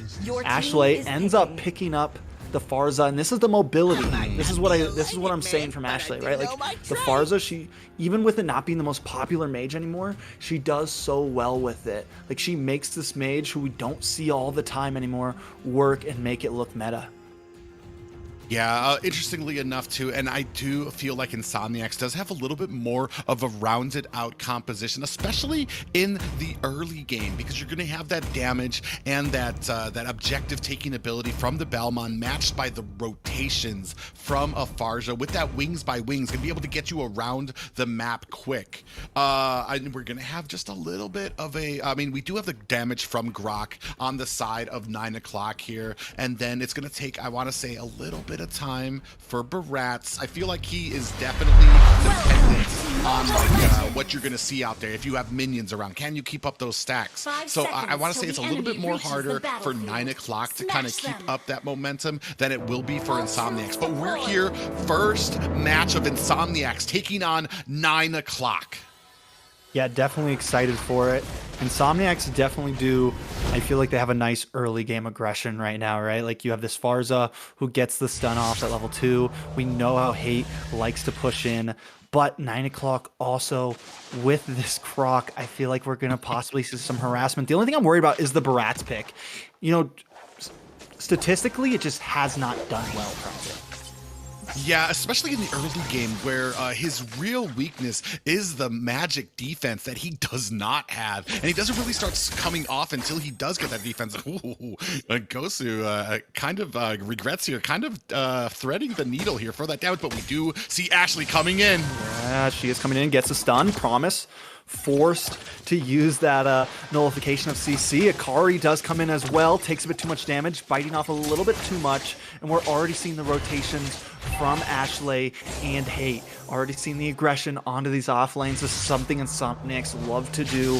Quickly move onto the side lanes and put pressure down. Yeah, and we see a very nice kind of little zoning Hate. That's just what I like, is that forethought to go ahead. He doesn't want the engagement, does Hate? He's just going out there to zone out that Grok, make sure that Belmont can go in, get that gold minion, and then they're going to go ahead and get rotated for this turtle. 16 seconds left on the turtle, though, and definitely wonder who's going to be in a better position. Ooh, Detna's welcome does lock onto Yeho. Yeho maybe in a bad spot. Galaxy does come in. Doesn't have the ultimate yet. Hate will go down. Galaxy wasn't able to help out there. It's a 1-for-0 trade. 9 o'clock taking a small lead here. Hate now trying to slow them down on this turtle. Ashley, can you get the pickup? Not able to secure the stun onto Akari there. This is going to give 9 o'clock that first turtle. Yeah, and that was very clean by 9 o'clock. Coming in, able to put down Yeho and then kind of rotate very quickly. 4 members there. I mean, it doesn't get much cleaner than that. We do have another airstrike coming down onto Promise. So close. So close. And this is what you have to watch out for Ashley on this Farza. Yeah, Easy Peasy is coming in here now too. Man, just a great game so far, right? Then they are starting to disengage. We are starting to see more team, but as we start moving into the later game, when Ashley's going to have more of that damage and be more of a threat, I feel like you're going to be hard pressed to escape as 9 o'clock. Yeah, definitely not. And this is the problem with the Barats. You lose so much mobility, right? And normally with that tankiness, you want to maybe be aggressive. You know, we used to see Blacklist back in the days with the STs, right? Like just push into a jungle and just use that tankiness to your advantage. But right now, it just doesn't seem like I'm a little worried about it. Insomniacs, though, I mean, 9 o'clock still does have the lead, so Insomniacs need to actually make these fast rotations work. Like, they're not getting the ganks that they need to on the gold lane. Yeah, they were able to get a gank and a turtle so far, but still, I mean, the gold difference is not detrimental. I'm not counting anybody out yet right now. There's nobody in a very decisive lead. We do see both Regrets and Hate kind of piling onto this gold lane, though. Yeah, Promise maybe taking a bit too much damage. Torn Apart Memories does go off, but does not get the finish. And these failed. They're trying. They want to get Promise. They know they need to slow down this Wan as much as possible. But at what point is it just wasted energy? Akari almost getting taken out, but a beautiful wild charge to stop that feathered airstrike right in its tracks. The wall coming out, keeping Hate a little bit stuck, but nobody forces the fight. They will disengage right before this next turtle is about to be started. Yeah, and I think that was a smart move. Nobody wanted to get into a bad way. Take a chance. We do see Pretty Boy going in. Detna's welcome, though, will walk on to Pretty Boy. Get him against that wall. Yeho, though, able to secure the turtle, easy peasy. Now forced to back off, but Hate and Ashley have been taken out. Luckily, Ghost Who Regrets does take out Promise. Firing shots from the side, but Milo does not want to give up. Will keep on going, but Yeho had that lethal counter ready. Almost gets the kill. Akari maybe next. Yeho able to escape, not go too deep, and push 9 o'clock back under their tower. A good engage, but once again, 9 o'clock comes out on top in the leaderboard. Yeah, you get the turtle, but you lose 2 in the process there. Not just that, but almost cost Yeho as he's seeing red, chasing down the members of 9 o'clock, almost into their tower. Like a lesser man would have been taken down trying to get those kills off of them. A very good, like, not, oh, Dayton's welcome here coming in. Oh, that is rough for Galaxy, especially because the rest are there, but he has that sprint ready to go, and that is a fast.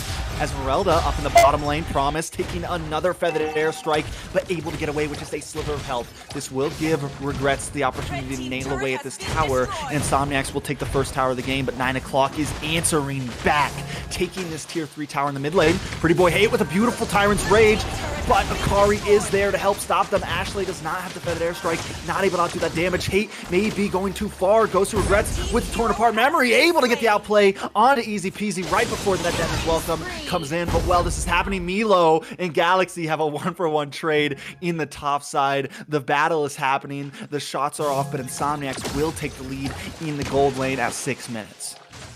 And we're starting to see, we've talked about it before, we see a little bit of a CG ability coming down onto this mid. Yeah, that was beautiful, and they do take the tower as Yeho pushes them back. Right now, Insomniacs doing great at zoning over off. I do have to say Akari also making some beautiful plays of himself, though.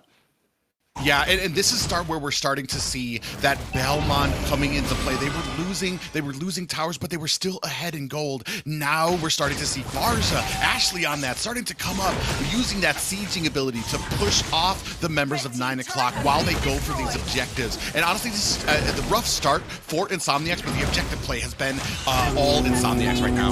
Yeho gets that turtle. Real manipulation does get shut down. Detna's welcome does lock on, but you are by yourself. Milo, torn apart memories goes off. Milo gets away with the falling star. Moon comes down, and Galaxy collects the kill. Galaxy continuing to push back into this back line. Hate with another knockup onto Akari. Akari may be going down, able to just get away with a sliver of health, but Galaxy doesn't want to let it happen and makes that a double kill. Promise with the crossbow of Tang into the back line. The Promise, you may be out of chances. You are taken down by Gosu Regrets as Insomniacs rolls through. This is a good lead for K at 7.5 minutes, Private. Yeah, and all it took was starting to get those items, Regrets getting that Blade of Despair there, and like I said, that's that objective-based fights here. They didn't care about some of those turtles, some of those losses. It didn't really cost them too much as they were still farming up, and they were still kind of keeping in line with 9 o'clock. But right now, we're starting to eke out more towards Insomniacs. I mean, especially when it comes to the marksmen, and that's probably one of the biggest problems. Corrosion Skies on the Wan. I mean, it does give the speed, it does give a little bit of a slow, but doesn't have the oomph, the damage that getting a Blade of Despair does on a on the marksman, on Regrets there. I mean, he's just hitting like a truck, and those torn apart memories are just doing an immense amount of damage that allows Belmont, allows Hate to kind of come in and capitalize on. And we do have a pause, so this gives us a little bit of time to talk more about the things we're discussing, right? And you mentioned the crows and Scythe, right? And Wan like does definitely need that, but that's what forces her as more of like the late game hero instead of like a Beatrix who picks up the bod right up front, right? Like you probably couldn't put a bod onto Wan up front. Like you need the speed to make that crossbow of Tang last longer. But it's what makes her that you know, like she doesn't do the greatest in the early. We saw her land the crossbow of Tang, and she does have the Crow's Insight in, but like you said, the damage wasn't there. You weren't even able to take out another marksman. Gosu Regrets. So it's gonna take them a little bit of time. So can 9 o'clock buy that time? They did do well in the beginning, but we're now seeing Insomniacs kind of hit that spike in the mid game. Yeah, and we're going to need an answer for Ashley. As I was saying before, as we start getting later and later into this game, we're gonna have trouble. Before it was fine. She was coming down with that feathered airstrike. There wasn't much damage behind it. They were able to notice her, take her out, maybe throw a wild charge at her, and then disengage from it. But now she's hitting like a truck, and you need an answer quicker. Yeah, now Milo with the Abysm Strike, not enough in time, will be taking out another kill going into the hands of Galaxy for 1-0. I was a little worried when he got 1v1 in the start, but the rest of the team is helping him pick up those pieces and begin scaling as the rest of the team focuses in onto this bottom lane private. Yeah, and right now we do only have like 5 seconds left on this Lord. I don't really like 9 o'clock's chances of being able to take it because they are behind and these team fights are not going in their direction. A great macro by the side of Insomniacs too. You see this Lord come up, all the lanes are pushed in on 9 o'clock, so they have to answer that. Yeah, not only that, but I just love the zoning capabilities of Insomniacs right now. You have this Kufra, who's able to sit in this bush and protect the Lord. You have Farza with the Feathered Airstrike. Just a lot of opportunities. Not only that, but the Esmeralda, who's just like the human slab who's running around in front of people. So Insomniacs have come prepared, and you have Regrets who can just fire shots off from the back line, and Ashley who also is just this heavy artillery. It's just a nice composition. 9 o'clock also though does have the opportunity. I think it's just going to take a bit more time for them. So focus on this Lord, defend it, and buy time into that 15-minute mark or so, right? Well, and that's going to come down to that wild charge from Akari and potentially that real-world manipulation from Maseo, because you need to get that slow. You need to create an opening for Easy Peasy to come in on this very hard. Oh my God, we have a fight here. Tyrant's Rage locking on Easy Peasy. He tried to use that Detna's Welcome, and now that skill is gone. Lord crashing in to the bottom lane. Insomniac's not quite able to take the second tier in the mid just yet, but I got a feeling they are going to. Milo trying to clear wave the rest of the team. Akari with the flicker in, but no play. A wild charge finally does lock. Milo also flickers in. A Abysm Strike just catches Ashley as Ghost Regrets tries to fend them all off. Torn Apart Memories goes off, but does not collect a kill. But luckily Insomniacs do want to re-engage. Thought they were going to go back, but Galaxy wants to keep pushing forward, keeping 9 o'clock pressed against the space, buying just enough space for the rest of the team to move in onto this top lane and take another tower. A beautiful micro mechanic in that small scrim. Yeah, and this is kind of the problem that we were talking about. We did see that flicker in by Akari on that Grok. Does land a beautiful, a wild charge, but it's going, like, you can't, what is Easy Peasy going to be able to do to get there quick enough? It's taking him a lot of time. It's taking the entire team a lot of time to kind of get in there. And I feel like you're almost kind of screwing your teammates if you're using that flicker to get into range, because that already means the rest of your team's going to be behind you because they're slow. You've got Easy Peasy on that Barats. You do have the Dairoth there as well, so it's going to take them some time to get there. So you really have to think about these engagements, how you're going to be starting them, and it almost feels like you might be better off waiting for the counter engagement. Let them come to you because you don't have that speed. You don't have that ability to chase them down, because if you chase them down far enough, if they turn on you, you have no escape. Especially if you're by yourself, right? Like if you flicker ahead, like you were saying. And they do have the composition for like a counter attack, right? Like the Yve with the real manipulation. I've said it before and I'll say it again. If you can bait them to come in, and then you have the wall of the Grok, you flicker more of, you need to get a little bit of that closer distance and set that up. Let them come to you, get a nice position on the Yve, set up the real manipulation, and then use the CC, use the Detna's Welcome, use all these things at your material. Don't force the fight. And especially when you're behind, especially when you have something like the Wan that you need to build up. They do have, like, I definitely don't want to count them out just yet because they do have the defense for a Lord. Like Wan should be able to melt down the Lord. World Manipulation should be able to defend very well against certain sieges. So I could still see this game going the distance, right? Maybe creeping into a Lord 2, maybe Lord 3 or 4 even, if 9 o'clock can calm their nerves, collect themselves, and, move forward.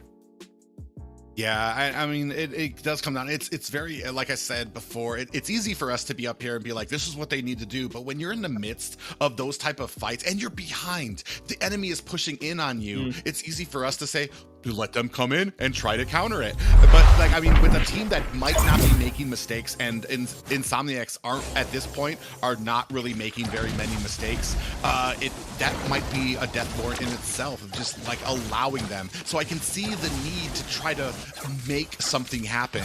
But I mean, I think your entire team needs to be on board, and we need to think about the consequences and our escape plan.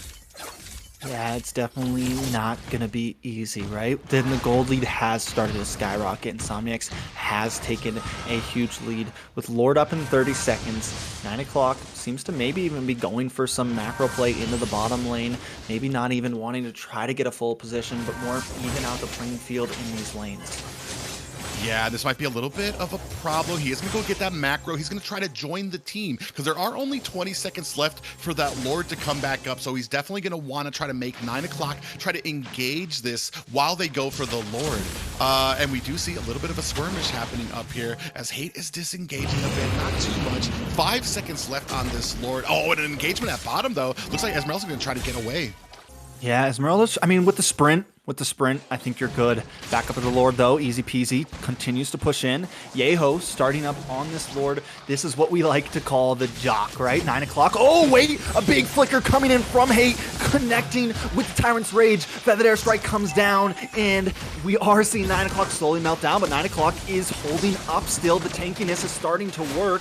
Torn Apart Memories goes off, but does not get the kill. Yeho finally secures one onto Easy Peasy, but Promise is in the back line, causing mayhem. Regrets will be taken out, but now Promise is alone as the rest of Insomniacs encroach onto him. Promise hiding out in this bush does still have the crossbow of Tang, and I think Insomniacs got a feeling they know. Big Feathered Airstrikes, Bing, Promise down very low. Galaxy with the Falling Star Moon does miss. Iseo, Ikari, both trying to defend him. You need Promise alive, but while all this is happening, Yeho takes the Lord. Yeho, Hate now moving in onto Maylo first. Has to dive away. 9 o'clock back on the defensive. But I got to give it up to Promise there. Definitely dancing around and surviving when his team needed him to. Yeah, and that was actually a great flank by them. Sadly, I do feel like it was a little late. Oh, we do see a Feather Airstrike coming down. Ooh, this is big. This could be bad, actually, for Hate. Maybe a little too deep. Tyrant's Rage does lock on, but Easy Peasy finally gets the kill. Falling Star Moon able to connect onto Ikari, and Easy Peasy Promise keeping his distance once again, waiting for the moment to get that crossbow of Tang off, but he's not able to connect. Lord now crashing down on this top lane. Regrets has helped push that mid and that bottom lane in. We will see a unified crash. Galaxy with the Falling Star Moon able to connect onto Easy Peasy as Pretty Boy tries to also come in. The Lord has connected and broken through that inhibitor in the top. Torn Apart Memories goes off, and the Feathered Airstrike comes down. Easy Peasy forced to go back under the fountain. The rest of the team keeping up the pressure. Lord still up in the top as Promise and Iseo tried to defend it, but Insomniacs want another inhibitor, and they will take it out of the mid. 9 o'clock doing their best to defend, but Insomniacs will now back off and eat away at their jungle and stay in this lead. We do not have an answer for Ashley on this Farja. Sadly, every single time she's able to take out that Feathered Airstrike, nobody is in a position to stop it. So while you're fighting, while you're disengaging, you are just being rained and punished down with damage from that. So, and that's something that I don't think was considered by 9 o'clock right now, because you don't have an answer. Even Ikari, like if you're standing behind a wall, there's not much Ikari can do to try to get in there and try to get that stun onto you. Yeah, it's definitely rough. And we saw Card doing it in the early spot, but it seems like the position, and you're wasting so much energy onto Ashley, but another pick onto Ikari, the knock-up, and the Feathered Airstrike helps secure up. Yeho gets a kill. Easy peasy with the den as welcome, but you are too deep and all alone. Regrets will collect you and take you down. Insomniacs now with a huge advantage. 5v3. 2 waves of minions, one down the mid, one down the top. Galaxy pushing in onto Promise. Promise, you just need to get the crossbow of Tang, and maybe you can help, but it's not enough because Milo will go down. Real world manipulation comes out as Hate tries to connect onto the back, but the base is down, and Insomniacs take game 1. Textbook. We were talking about the game before with Textbook, and that's exactly what this was for Insomniacs. I mean, a little bit of a rough opening, but I don't feel like it is something that they weren't considering here.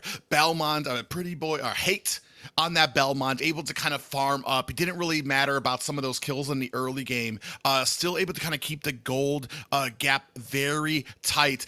Man, Can we take a look at the damage here? Because I feel I'm the silver on Ashley is actually hurting my feelings a bit here. 27% damage. She didn't get the glory of the kills, but the amount of damage that she was raining down as these team fights came in was immense here, and I feel like it's kind of understated by some of these points here, and honestly, probably a great pickup here as well, because it capitalized on the immobility of 9 o'clock here and outranges Eve's real world manipulation.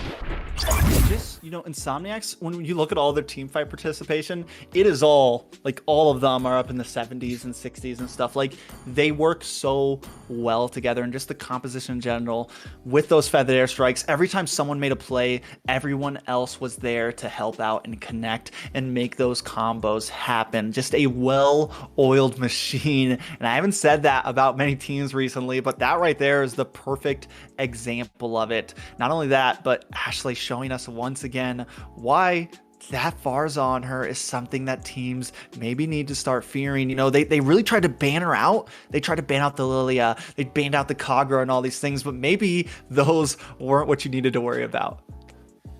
Yeah, and what's interesting to me is right now the meta has leaned away from certain picks that would actually counter that Farza. The Yu Zong, I think I can count on one hand how many times he's been picked and been successful lately in NA, but he's just kind of gotten tuned out. And honestly, I feel like had he been picked, that is a great answer for the Farja, because we had nothing to dive that back line, nothing to answer, and especially with the positioning that Ashley has, always had a line, always had a wall in front of her, always in back of her line before she started up with those feathered airstrikes. Not to take away anything from the marksman too, Brody putting out a lot of damage there, a little bit of I want to say a toss-up at the beginning for how well he was doing against the Wanwan, but they really kind of came in, especially to take advantage of that slow gold, that slow ability, that slow laning ability of the Wanwan.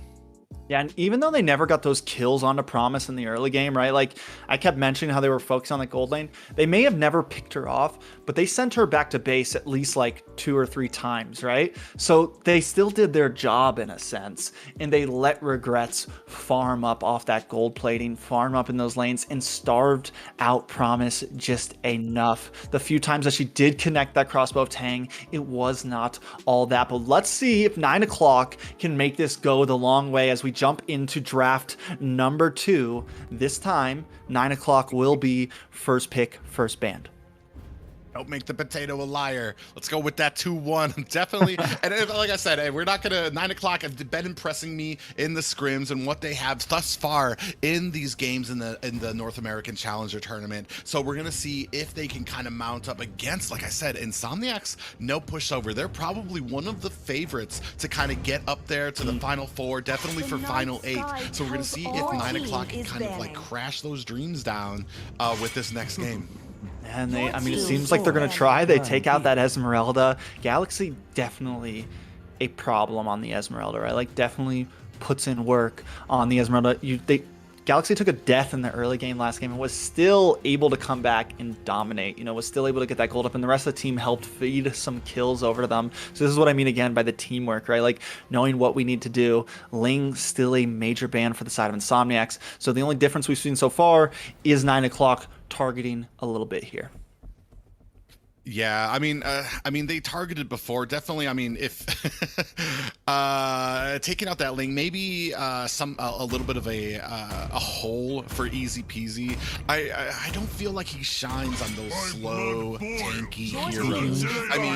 He's been what I've seen, what the miraculous plays I've seen with him on a Karina, on a Ling, on those heroes that have the movement that can get in and out, that really capitalizes off of his mechanical ability. And that's kind of what probably what I want to. Well, that's what I want to see here, because I feel like he's kind of hindering himself playing some of those slow, luggy, tanky heroes that it takes him a bit to try to engage. Yeah, and the problem with the Barat, the Barrettes too. So many heroes now can just dash away from that Detna's welcome. Like, so many heroes have the ability to just counter, and it's just like, you know, you're lugging in, you're using your only thing you got, and it just gets wasted. So I definitely want to see Easy Peasy on something a bit more mechanical, a bit more aggressive in a sense, and I think it could even benefit them to focus his pick up front, you know, not let him get banned out. They do ban out the Akai, the Ballman, so they are focusing hard right now. I feel like maybe they should have left the Akai open for themselves. Beatrix, Masha, Ling also getting banned out from the side of Insomniacs. Up front is the pick. Xavier is open right now. Yeah, and that's what I was going to say. It's kind of a silly, I was about to say, if you don't pick Xavier, it's kind of silly. Even with his, answered back very quickly by Insomniacs with this Karina. I don't know what we're going to be able to do right now against this, because Yeho has been a menace, especially on Karina. This is his most played hero right now in the NACT, has 2 MVPs on it already, so you know he's not going to be a slouch, and there's going to need to be an answer. You're going to need to have something that will disengage, especially with how, I don't want, dare I say, broken Karina is right now with those damage builds. Like, especially as you get to the mid to late game, when she picks up Holy Crystal, there's not a tank or a player that can withstand a one-shot from her. So, I mean, we're definitely gonna need a plan for that. We're definitely gonna need maybe some CC, and an answer back with the Julian on the side of 9 o'clock. Yeah, I'm guessing that will be an EXP lane, Julian, if Milo stays on it to deal with the Thamos. And that could, the knock-up, like as we creep into mid-game and we start seeing some 5v5s, the knock-up could help deal with the Karina. And what else I want to see? We need Peel, right? Like the Franco, maybe not a bad pick here. We need something to stop that Karina from deleting Xavier and deleting Clint, and possibly deleting the Julian as well, right? Julian's not the bulkiest offlaner. Julian's not the bulkiest hero no matter where you put him. He does have sustainability, but that does not mean he can't be bursted. So I think we need to see some solid frontliners from the side of 9 o'clock here. We do see this time the Wan falling into the hands of Regrets this time. And maybe we see a couple more crossbow of Tangs than game 1.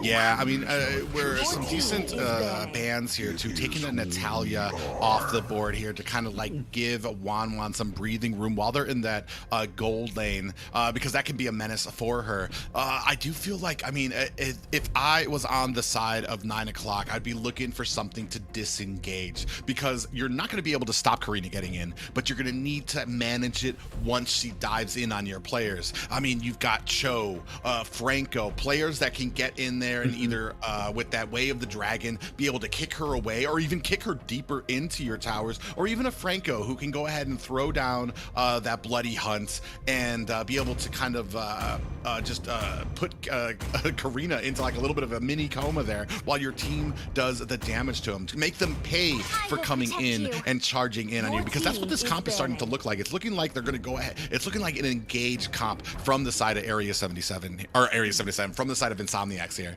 You know what else could be something that we see from the side of 9 o'clock as well? And the only problem I think to it would be the Wan, but a Ruby. You know, we haven't seen Ruby played a whole lot, but it did work wonderfully for meta up against BTK. A few teams have run it, and I think it does stop the Karina in her tracks. You know, it does create that peel. So if the Franco ends up not being available, if some of these options, the only problem is her mobility is not the greatest, right? Like, she's still a little bit slow, and especially when you're going up against a Wan, it could be a problem. But the side of 9 o'clock hammering away at this tank. So my guess is they already have a tank in mind, and it's not something everyone else is thinking about, right? Like, they banned out the Franco, they banned out the Atlas, the Lolita's now been banned. Franco going into the hands of Insomniacs here. Hate picking that up. Could possibly be a problem. I mean, the Franco, yes, could be a problem here. I do like Easy Peasy on, like we were talking about, something more mechanical, something more that will help his mechanics shine here. But like you said, even with the Ruby, you talking about her mobility, but I mean, if we're kind of going off the back foot, if we are going to be waiting for them to engage, well, I mean, honestly, this is going to be a little bit of a trouble. We're going to have to manage these hooks, because at this level, assuming that Franco's not going to be able to land any hooks is kind of it's a dream. That he's going to be able to land something, so we're going to need an answer for that. Depending on who he lands it on as well. I mean, that actually might be more beneficial for the side of 9 o'clock if he lands it on there, and then you're going to be able to have Easy Peasy come in there and punish the side of Insomniacs with all those attacks, those knockout strikes, the jabs that will pop them up, and just the amount of damage that he can output and burst and punish the team for trying to like clamor around the suppression that Franco can put on. You know, but looking at these final drafts and looking at the side of 9 o'clock, I just feel like there is a huge weight on the shoulders of Easy Peasy right now. Literally, essentially, the only real frontliner. They opted to go for this Rafaela, which again, I don't think it's like, I think it works well with the Paquito. Those are the types of junglers I want to see with the Paquito, but I mean that they went for a kind of a squishy XP laner with the Julian, so they have like no real bulky front line, no peel. I guess as we might see them just try to be like real heavy up front in the beginning, but we will see as we jump into the possibly the last game of the night, or maybe the second to last, Insomniacs up against 9 o'clock Private.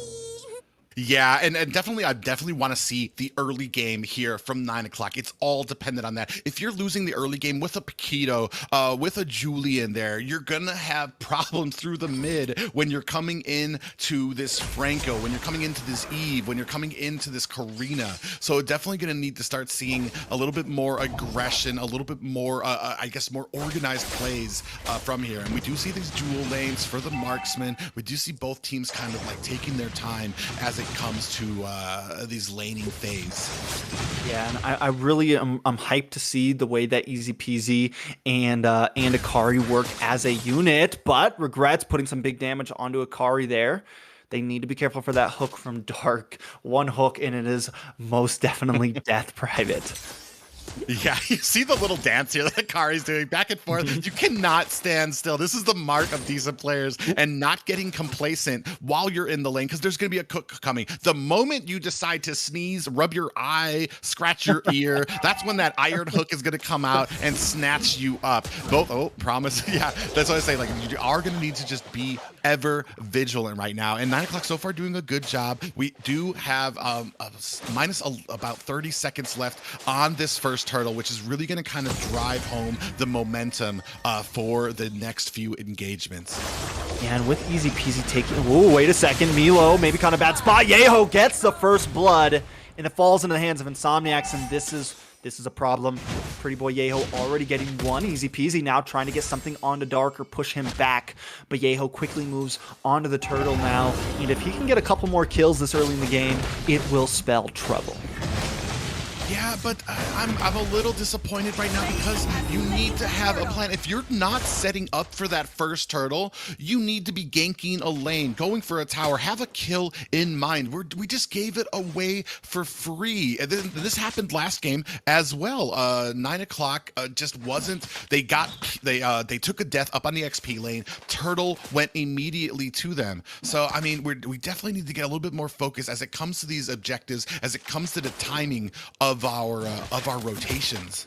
I'm just waiting right now. I'm waiting for the possible strike. Dark misses another hook there, but Yeho just jungling right now, and I feel like Easy Peasy's falling a little bit behind. His pathing just seems a little bit slower than Yeho. Yeho just kind of scrolling through, and I was talking about the original pass. Yeho had a beautiful finish on that turtle, even able to get a pick, but a big suppression. Bloody hunt onto Akari, another kill going into the hands of Insomniacs. Turtle will be up in 60 seconds. Will 9 o'clock make a play somewhere on the map here and try to close this gold gap? Yeah, and sadly, Yellow still having a little bit of problems with Galaxy on the status. Oh, Easy Peasy coming in here, though. Yeah, and Yeho's not going to let him get away. Easy Peasy doesn't have that champ stamp, but the Donnie Light comes in. Yeho forced to back off Galaxy. Now in between Akari and Iseo, but Dark gets the kill off cam on Easy Peasy. Galaxy continuing to push forward, keeping pressure on Yeho, dancing around, able to outplay Milo and escape with a sliver of health just when it looks like 9 o'clock has possibly had a chance to make a play. Insomniacs bites back. 2 kills on Dark on this Franco so far. And man, 9 o'clock is really having a problem when it comes to this. I mean, it did a nice slip out by Easy Peasy, but Insomniacs, just their positioning, Ooh, that was close. Akari at least gets that kill. Nice play. Back to what you were saying, Private. Yeah, just that when Easy Peasy, when the rest of 9 o'clock is being zoned out, Insomniacs are always there, always trying to pick up the kills, always in a position to do that right now. So there's never any kind of, like, I want to say haphazard engagements. Oh my God, stop it. Stop it. Yeo just walked up and retreated. Like, hey, thanks for melting that down for me, guys. I'm gonna take this. That is rough, and down in the middle, Aseo will also go down. The hook connects. It's Galaxy and Ash. They shred through Milo and Aseo. They want to move on to this tower, but the minions are not there. Insomniacs backs off, but they are making plays, making things happen, and 9 o'clock is just an hour behind. Oh, man, I mean, sadly, we are getting to a point. I mean, it's not awful. It's 1-5 right now. Only about a 2K gold lead. No towers yet. So you still have some breathing room. Catch your breath.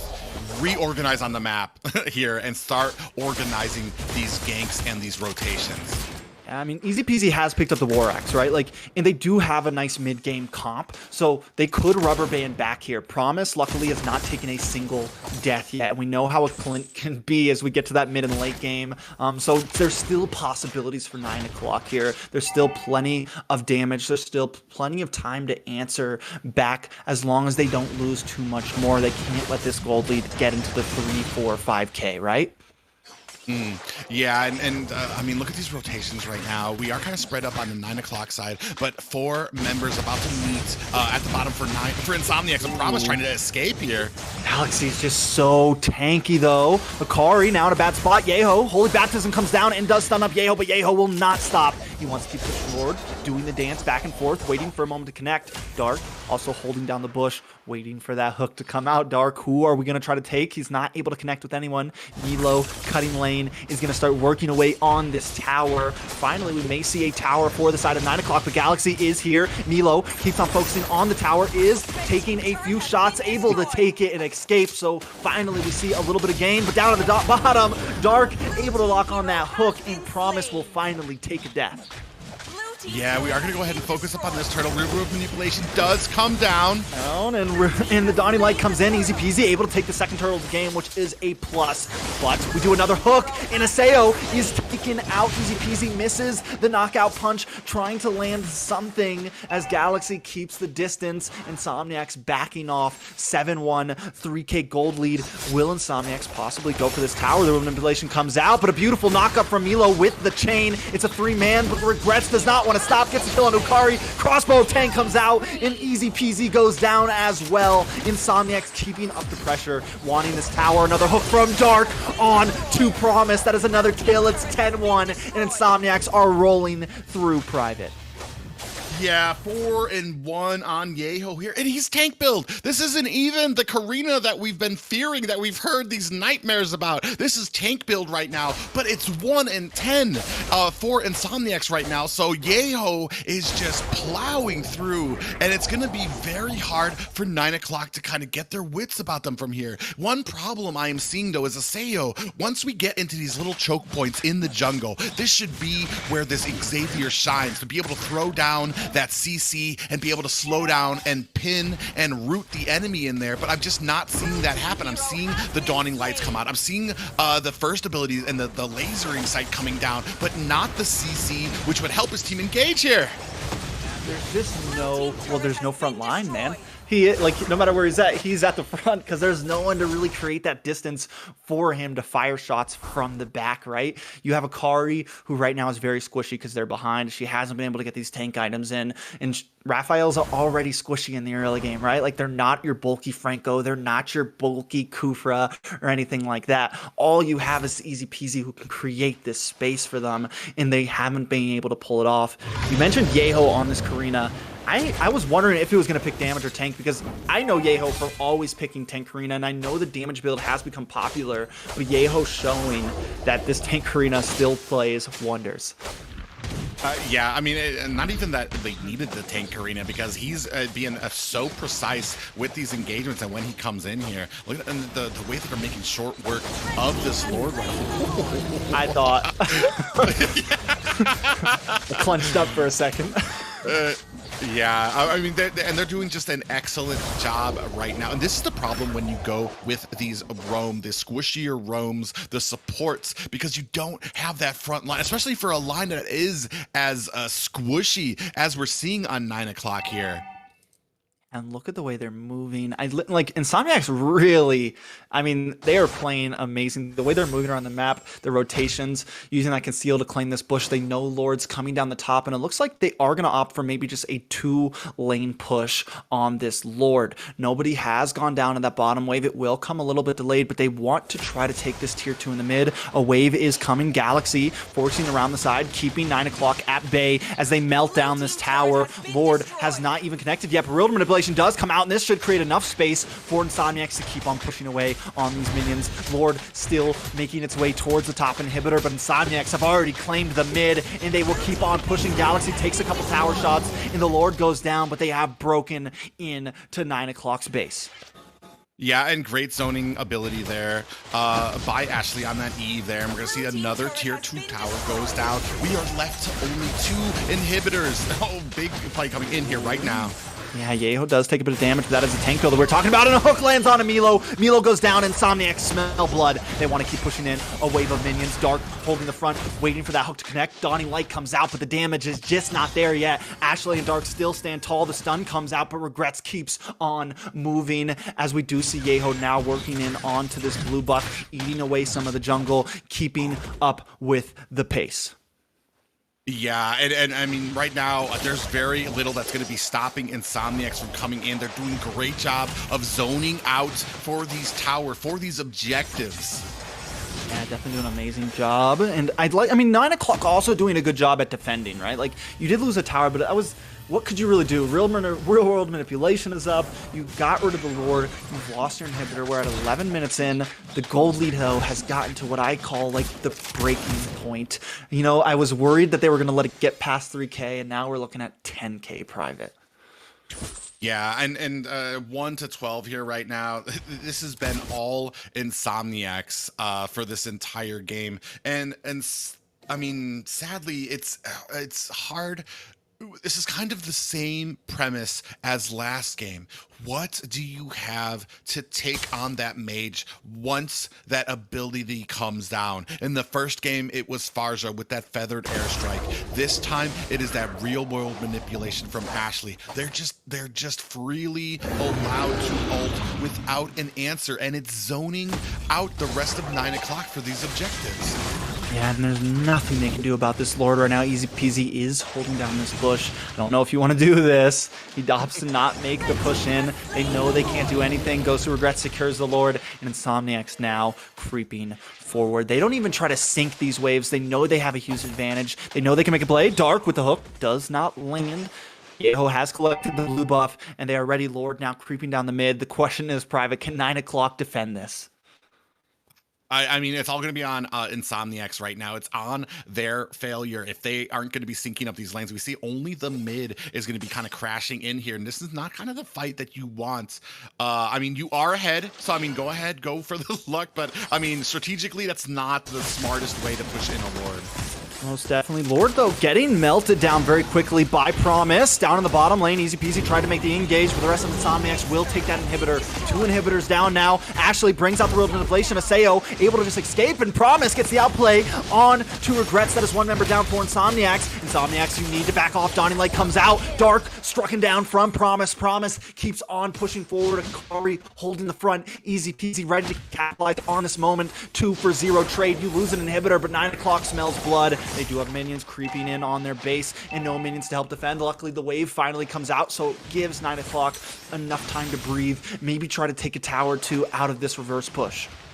And this is kind of what I was talking about. The minions did eventually come down to those lanes. They were able to get the inhibitor, but when you allow the team, when you allow 9 o'clock to group in, burst down that Lord in what, like 2-3 seconds, it does allow them to rotate. And it seemed like a little bit of a surprise for Insomniacs how fast they came at them and did have a significant loss of life there and forced to back off.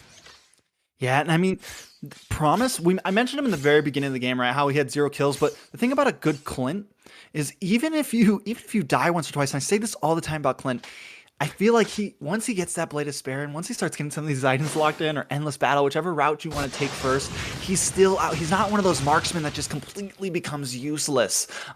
We're seeing his damage get to the point now where he can make plays. So if 9 o'clock can maybe create enough space for Promise and for Isao even, to make those damage-making movements, they could come back here as we creep more and more into the late game. The fact that they defended that with a 10k gold deficit speaks numbers.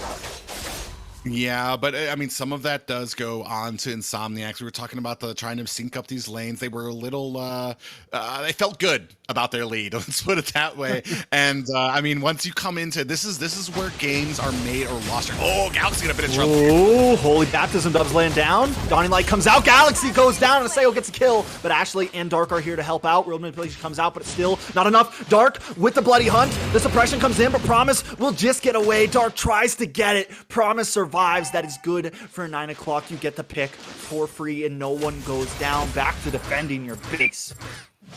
Yeah, and we do have a Lord coming up here. Doesn't look like any team really in a position to take it. 9 o'clock right now, a little behind. Insomniacs is down 1 player, so this is kind of a little standoff for both teams. Yeah, I mean, this could be the opportunity. They are still at a big deficit, but 9 o'clock is playing wonderful in that deficit, making the plays where they need to be, but can they take a Lord fight?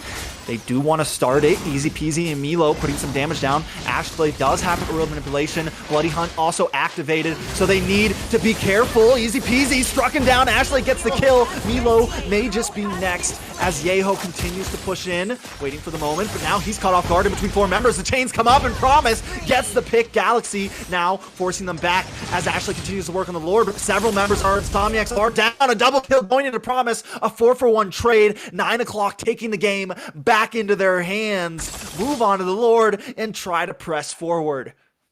Yeah, and this is the decision here. What are you going to do? You're going to push into those lanes, or are you going to start on this Lord? And we do see that Easy Peasy is down, so they do not have a retribution for it, but neither does Insomniacs. It looks like they're going to go ahead and start on this Lord, but what a great fight there, and the positioning there, kind of baiting out some of those abilities and then kind of kiting backwards, which allowed 9 o'clock to go ahead and get those pickoffs onto Insomniacs. Yeah, now we do see Ashley trying to make a play, but the Lord does fall into the hands of 9 o'clock. So, I mean, game 3 possibly, 9 o'clock coming back strong, and this is, I was worried about their early game, and they were able to fend it out, creep into this later game. The goal deficit has now shrank down to 2k, and 9 o'clock is handling business at 17 minutes in. Yeah, 2k from 10k. It took one fight for them to do that. And right now we do have the first Luminous Lord coming out. So, I mean, those first 2 Lords mean nothing if they're not Luminous, because this is going to be able to do a bunch of damage. But we do have a flank coming in here from Insomniacs. Ooh, Easy Peasy with the knockout strike. A nice knock up on a Galaxy, but Dark lands one down, and Nakari goes down. Galaxy keeping it up, able to get the pick onto Easy Peasy, and Yeho wants more. Promise on the run. You need that second skill. The burn is up, and a shutdown comes in. Promise taken out. Asio along with them. Nothing but Milo stands as a defense. Let's take a look at this replay because the side of Insomniacs may be taking this. Milo all alone. Dark chasing him down. This could be GG's. He gets the train. Maybe the knockup, but the rest of 9 o'clock is here. All Dark wants to do is stop you from going back to base. Insomniacs coming in. The people were wondering. Ikari needs to come in. If you want a new favorite team, Insomniacs could be it. They've taken game 2 and moved on to the next round. Yeah, just a great game played by Insomniacs there, especially that last fight. We did have Mielo out of position there for that team engagement, so it was basically a 4v5 with a still behind team of 9 o'clock. So Insomniacs took advantage of that, came at them full force, and unfortunately, Mielo, not in the position to kind of help or assist with that, was trying to go ahead and split push, and just great map sense by the side of Insomniacs to see that and charge in. Yeah, maybe, definitely Dark getting that hook. That hook onto Akari there, pulling him away, and then Yeho just coming in a little bit delayed and getting onto Promise, and they needed Promise. Like, Promise was then ended up being the major, so they put themselves up against that wall in that Lord push, and maybe just not the greatest positioning. I get it, though. You get your moment. They wanted to try to finish it, and Insomniacs held out, found it, came back, and were able to take the game. So, honestly, a beautiful last game of the night there, Private. Yeah, Insomniacs, I feel like did everything correctly when it came. I mean, I don't want to put down 9 o'clock here, but like it was just a crisp game by Insomniacs there with the engagements, with Karina being able to come in, that world manipulation really paying its dividends there, to be able to slow them down, to zone out the rest of 9 o'clock there. I mean, like I said, this is going to be one of those teams to watch out for as we are moving into the final 8. Yeah, definitely excited to see how they do up against Team First Blood in the next round. Definitely going to be a banger. Definitely. And as we creep in, we're starting to see all these, top teams converge on each other. So super excited for that. Insomniacs. And I mean, we watched the Team First Blood game where it just felt textbook. We watched the Insomniacs game where it just felt textbook. So I am so ready for the next couple days to come and we see that matchup, because it is going to be a hot game for the North American Challengers Tournament. And that's how it's starting to look right now. North America taking off. What your expectations of what you thought was going to be happening, who you thought were going to be in the top 8. I mean, people were pretty much writing down who they thought was going to be in the grand finals. And right now that's been flipped upside down. We don't even know who's going to be in the top 8 anymore, who's going to be taking it here. And that's what I'm loving right now. It's all up to these teams, and North America has just been improving and improving, especially with these teams, especially with the Christmas that we have seen here in the last 3 nights actually. Yes, but that will be it. It was a pleasure casting with you tonight, Private. It was a pleasure. I mean, what a day to be a caster in North America with all these teams up and coming. Honestly, thank you everyone who's been watching. And until next time, we're going to send it back to our host, and we'll see you guys in the next draft.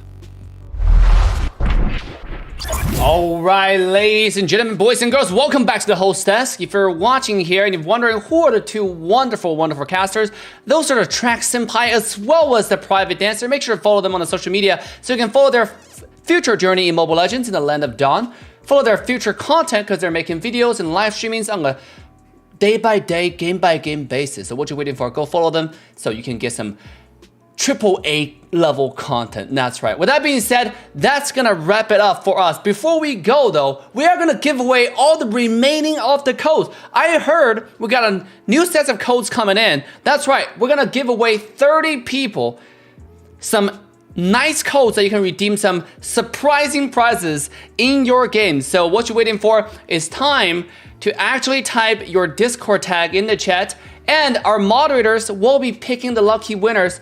Just anything, the Discord tag. Remember, it's a Discord tag, and join our official Discord server. Our moderators will be picking a lucky winner. 30 lucky winners, the first person who type in the chat, and just send out some lucky codes to you guys so you can redeem them in game. So make sure to type those Discord tags in chat and join our official Discord channel for North America Challenger tournaments so you can get the buzz for all the following announcements, related tournaments regarding Autumn season, any tournaments in North America coming up. So with that being said, again, that's going to be it for us. I hope you guys enjoyed today's matches. Make sure to smash a like, subscribe, and turn the bell on to all notification bells. And we'll see you all, should I say see everybody tomorrow at 6:30 p.m. Eastern Standard Time. Bye for now. Love you guys. Mwah.